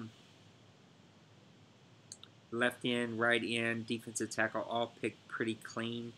Tracy Mason just went to the Pittsburgh Steelers. I don't love that pick. Let's see, 6'3", supposed to go in the 6th round. He's here in the 7th, so he's got some value there. He did 25 on the bench press, which you love. A 4.6 440, which isn't too slow, but did a 7.30 in the 3-cone, so he's not going to be super agile. A 4.38 in the shuttle, so he's not super slow there. He should be quick enough, but he's not going to be super agile. He's not going to be super fast. You do like his size at 6'3". I do like Graham Whitworth at left outside linebacker, Julius Todd at left outside linebacker, if those guys are on your draft board. Again, they may have disappeared from mine. I think middle linebacker is picked completely clean. I do like McKillop, the right outside linebacker, purely a speed guy. Not super strong, but might have some potential just to get after the quarterback there for you. The Cardinals are now on the clock. I do like Frank McKenzie, the cornerback that's left. I think that he has some potential. At free safety, Kearney Winston, I think he has some potential. And then finally, strong safety, Gilbert Stewart might have some potential also to be able to make some plays there. So if any of those guys are left in your draft board, if you have your eye on them, those are guys that I think that are still really good players. You're going to see a lot of best player available. So if you still are drafting and you're still here, there is that opportunity that sleeper that you've had your eye on is going to fall, because you're going to start seeing a lot of best player availables going. A lot of these lower rated players that probably won't make teams are going to start falling off because they're the best rated player according to Madden, and because people aren't here tonight or just have like position pick, it's just going to pick them. So right here, case in point, Perry Giles goes to the Detroit Lions, 6'0". Kind of does everything okay, but nothing really great. Only ran a 4.78 40, did 21 on the bench press, so nothing to get excited about. He did do a 7.13 3-cone, so he should be pretty agile. That's a really good score there. He only did a 4.32 shuttle, so he should be quick, should be agile. He's just not going to be fast. He's not going to be strong. He's not going to be able to do a lot of the plays that you need from an outside linebacker, but maybe he just turns into a pass rushing specialist for the Detroit Lions. Whitworth, here's the guy that I was just talking about. I like this pick for the Arizona Cardinals, especially in the 2nd round. It's a little bit of a risky pick. He did a 4.7 140. He's not going to be super fast, but could be a 3-4 outside linebacker that could rush the quarterback, move him down to defensive end if you wanted to. The reason is because he did 25 in the bench press. He did a 4.44 shuttle, so he's not super quick. A 7.29 3-cone, so he's not super duper agile. But he can tackle really well. He can get after the quarterback really well. And he's got a good thump whenever he gets there. So I think he's a defensive end or pass rushing specialist in the 3-4. Something like that. That guy could make some plays for the Arizona Cardinals. Not a bad pick, especially here in the 7th round. So we got the Dallas Cowboys at 203. They're on the clock now. The New York Giants at 204. The Buffalo Bills at 205. And then my Saints at 206. I'm going to take a quick look at what I have left on my draft board.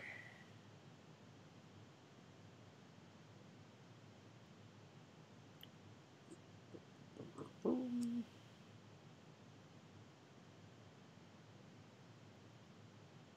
The Giants are now on the clock.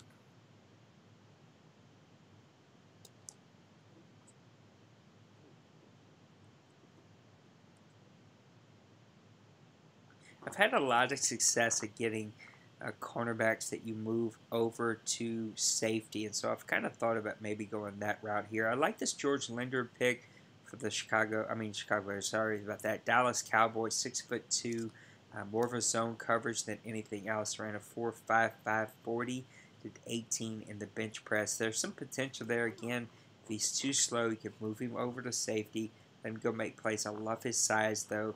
He can really match up as a number 2 guy if he's not too slow. Give him some work there. Let him work his way up. Could be a potential good player for them.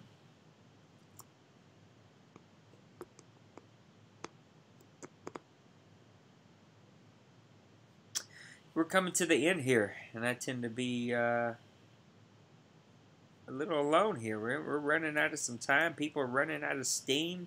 It's amazing. It's been a really good draft show. Not our best. We've had much better draft shows than this. The numbers are a little bit down. I just didn't think to see that. I guess it's just it's a Sunday night, right? But the last time we've done a Sunday night, we've had 15, 16, 17 people watching and in the voice and ready to do interviews, all that kind of fun stuff. And we just didn't have that tonight, which is a little bit of a downer. Are now on the clock. But either way, it's been a good draft. I know everybody's excited, The itching, Saints and ready are to now on get the clock. into the season. So let me go ahead and make my selection real quick.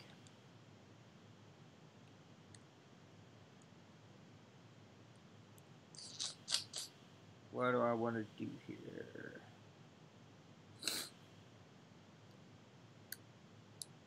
You know what? Might as well take a flyer. The Giants are now So on I the took clock. DeQuarius Catry, 68 overall.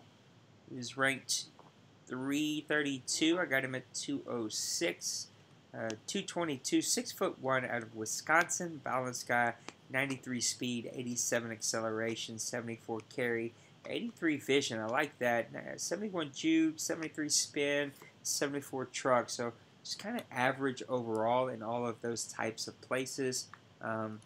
53 awareness, not great. 66 catch, not great. I do like the 82 elusiveness and the 79 agility, so he's able to kind of wiggle his way into that hole and make some runs. Probably going to be definitely going to be a practice squad guy. He does fight for yards, but he covers on big hits. He drops passes, and he's undisciplined. So there's going to be some work poured into him, but you're talking about 7th round, 68 overall player. You might as well take a flyer just to see kind of what would happen. It was between him and a linebacker, and to be honest, I've got more linebackers than I can shake a stick at right now. Kicker Schmidt went to the Buffalo Bills, so he had his thing set up to grab him a kicker. It's one of our very first kickers that went. Blake Schmidt, 6'3", B+ kick power, C+ accuracy.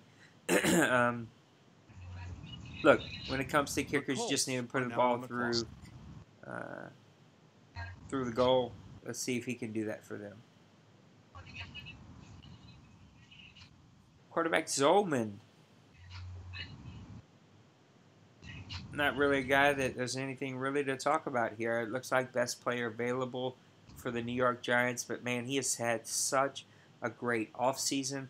He has picked very well. He has spent his money very well. He spent a lot of money, especially on that linebacker position, both with the money that he threw at the LSU free agent that I really wanted, being an LSU fan, but he also drafted one very high. So that's going to be a really revamped defense. I know his defense drove him insane last season, I should say, and really let him down. He's probably more of a defensive-minded coach that runs the ball really well and plays really balanced offense.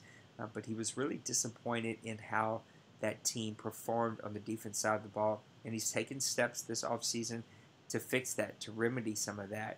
And at the same time, he's had to like cut bait with a couple players that he really likes. But at the same time, he's been able to hold on to his core. So, man, the New York Giants will be a fun team to watch as they kind of progress here.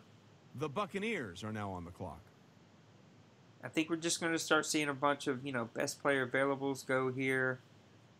The wide receiver, Travis, just was the best player available, I should say. McMillan, let's see what we have on McMillan. No, that was a good draft pick. Evidently probably off of his draft board. 5'11", more of a zone coverage than a man coverage guy. 13 on the bench press. Did run a 4.30 shuttle. Not super, super quick, but not slow. Did run a 4.5 240 though, so he's not going to be a burner by any stretch of the means. I do think that there was a better player out there than Frank McKenzie. I think he was just about the same speed, but a little bit quicker, and just can overall just do things a little bit better in both the man and the zone coverage aspect of the game. So again, the Bears are just trying to find playmakers for them. That seemed to be what was hurting them, and where they were falling short in certain aspects of their season last year was just being able to stay steady and balanced on that offensive side of the ball, not turn the ball over as much, and he's made some steps to try to find some playmakers to help him with that. We've been going at it for 2 hours and 50 minutes. It'll probably be about a 3 hour and 10-minute stream, but that did include a 30-minute draft show, so not too bad here tonight. Now on the clock. It's kind of drug in the mud a little bit here at the end, but overall, it's been a really good night, and I appreciate you guys for being a part of it. I'm super excited about the season. Now everybody's excited for their team, get their hands on their team, see what their team feels like and plays like. We're pick number 19 here in the 7th round, so hopefully we'll start running through some of these other picks pretty quickly. Now on the clock.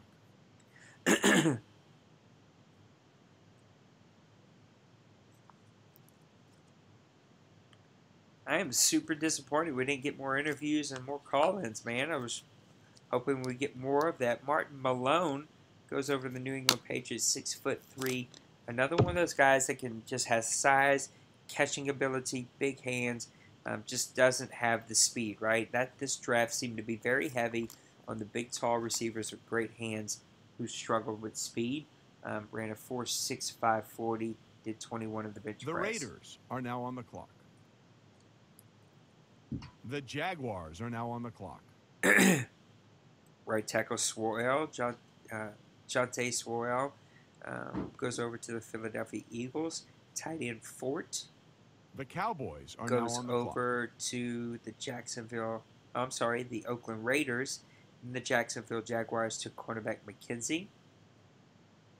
Or I think, yep, he was the guy that I had my eye on. I thought that this was the better pick from the Chicago pick a few picks ago. He ran a 4.57 40, so about the same speed, but a little quicker in the shuttle at the 4.20, a little stronger, or a little weaker, I should say. Or no, stronger in the bench press. He did 16 over the 13, and he also did a 6.97 in the 3 cone. What I liked about him, he was just better man coverage. I like that in my cornerbacks. And he had the B- zone coverage. So overall, just a better cornerback. Probably not going to be a burner. But again, you could always bump that guy to safety if you need to. Let him roam back there. He can kind of have the speed to kind of make some plays for you.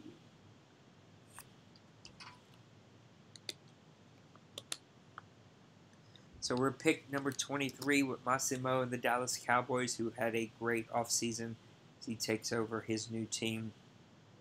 Super sad to see our old buddy Maniac go, but life comes first, and sometimes you have to just step up and take care of life for a little bit. And, hopefully one day he'll be back and he'll have control of his Cowboys, hopefully. Who knows, maybe even next Madden. Old Meathead at 216, Dawson at 217, UNVME The 49ers at are now on the 218 clock. and 19. So a couple of picks here back-to-back for the Houston Texans coming up.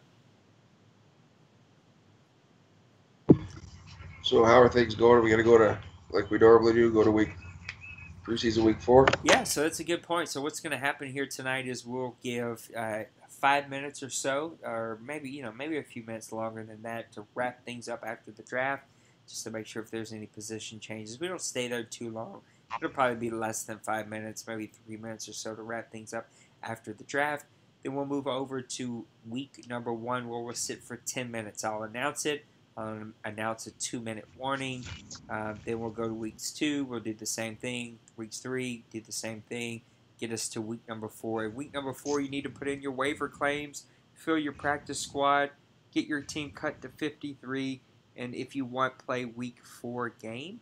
We'll sit in week 4 for 24 hours. So about 9 o'clock tomorrow night, Central Time Zone, we will advance into week 1 of the season. And then that will be Tuesday will be week 1 officially, but you'll have Monday night. So you'll have Tuesday, Wednesday, Thursday to get your games in for week 1. And then we're back on a normal 3-day schedule, which is never really a thing here because you guys play your games so fast. Usually we get to those games way quicker than that. So that is kind of the schedules we hang out here. Oh, Meathead with his next now on the clock. pick 216. He takes cornerback. The Texans are Lennon. now on the clock. Again, he's been so intentional about finding players that fit his style, that fit his team, and that fit what he's looking for. He's just such a smart player. Whenever you play him, you know that it's going to be a battle, and you know that you're going to have to really fight for yards and fight for the ability to make the plays that you need to make. Somebody just offered to do a quick interview about their team, so let me catch us up real quick. Go ahead and unmute yourself. I didn't pick up on the name, so I'm not 100% sure who this is, but go ahead and unmute yourself and tell us who you are, because the names don't always match everything.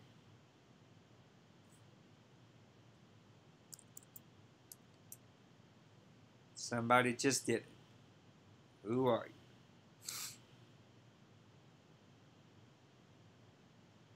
I'm guessing that is Kevin. Oh, it's Calm. Come on, Calm. Unmute yourself, my buddy.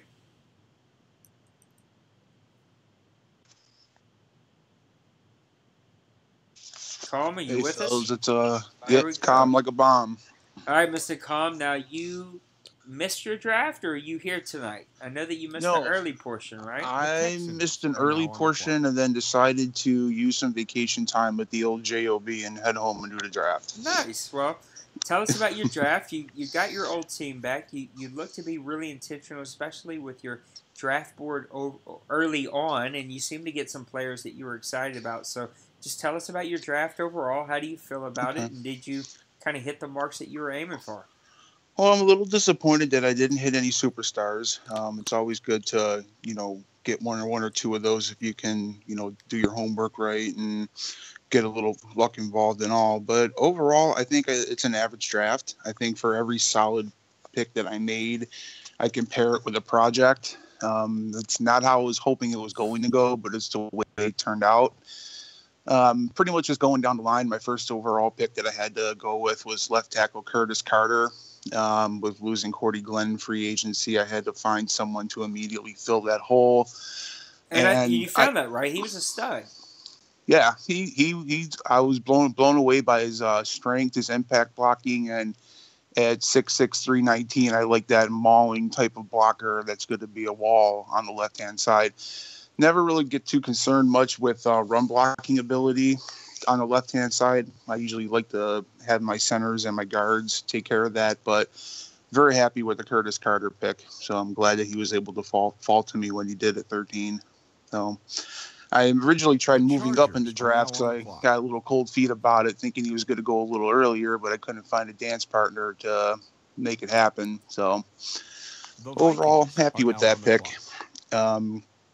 And going down the line with that, I think my next pick after that was Terine Hester, middle linebacker from Memphis. Had a big hole at left outside linebacker, and I loved his combine numbers and what he brings to the table with his speed and his strength and acceleration. we're going to try him over at left outside linebacker in the preseason. He'll have an opportunity to fight for the job right from day one. So excited about him.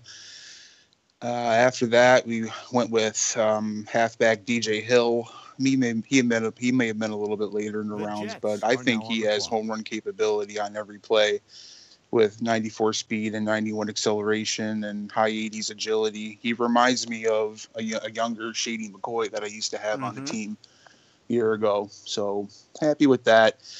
Let's see. After that, went with fullback Brian O'Leary, which was once again a hole that I had to fill. Had absolutely How no was he? fullbacks. He wound up I would say average to below average. He was a little bit of a disappointment at 66 overall, but I think he's got enough to hold up in the blocking game, which is the main reason why I drafted him to lead the way for DJ Hill.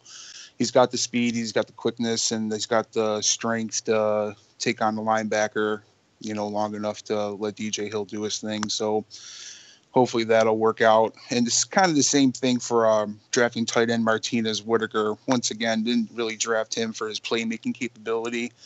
More of a linchpin blocking type of tight end is what I'm looking for there. And pretty happy with that too. 6'3", 265, 75 overall.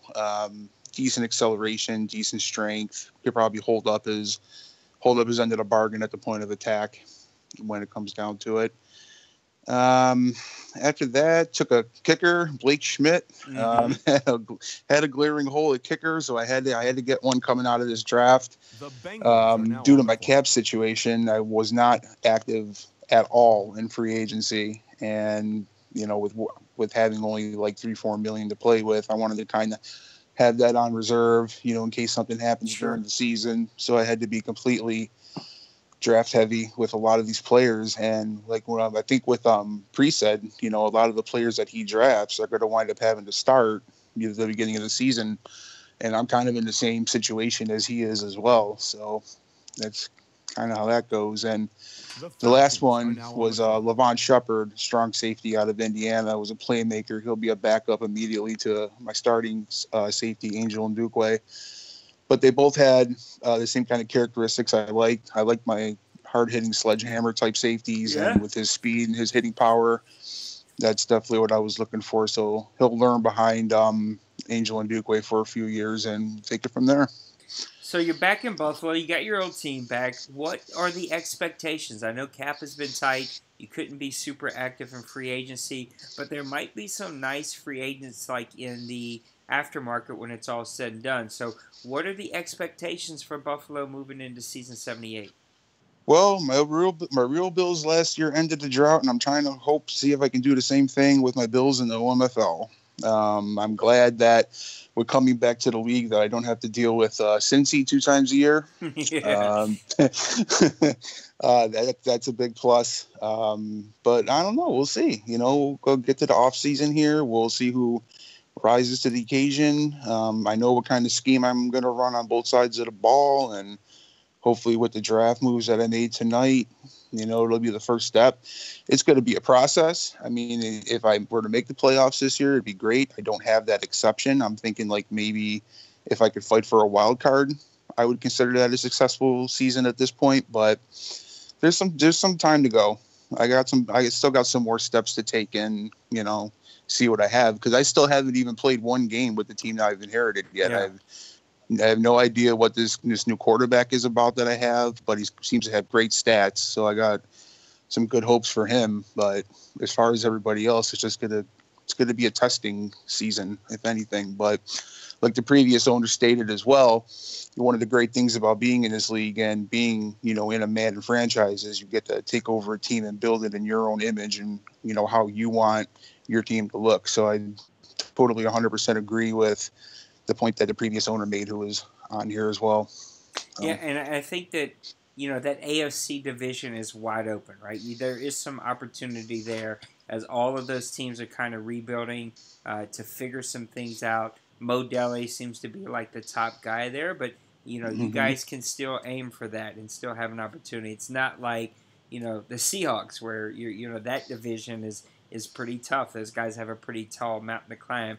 I think you guys have an Mhm. opportunity here to really find that niche and find your team and Yeah. find that opportunity to be able to do that. So, There's definitely space to work. yeah, 100%. So thank you so much for hopping on doing the draft show. While we were talking, we ended the season 78 draft. So we're going to go ahead and put a bow on this one.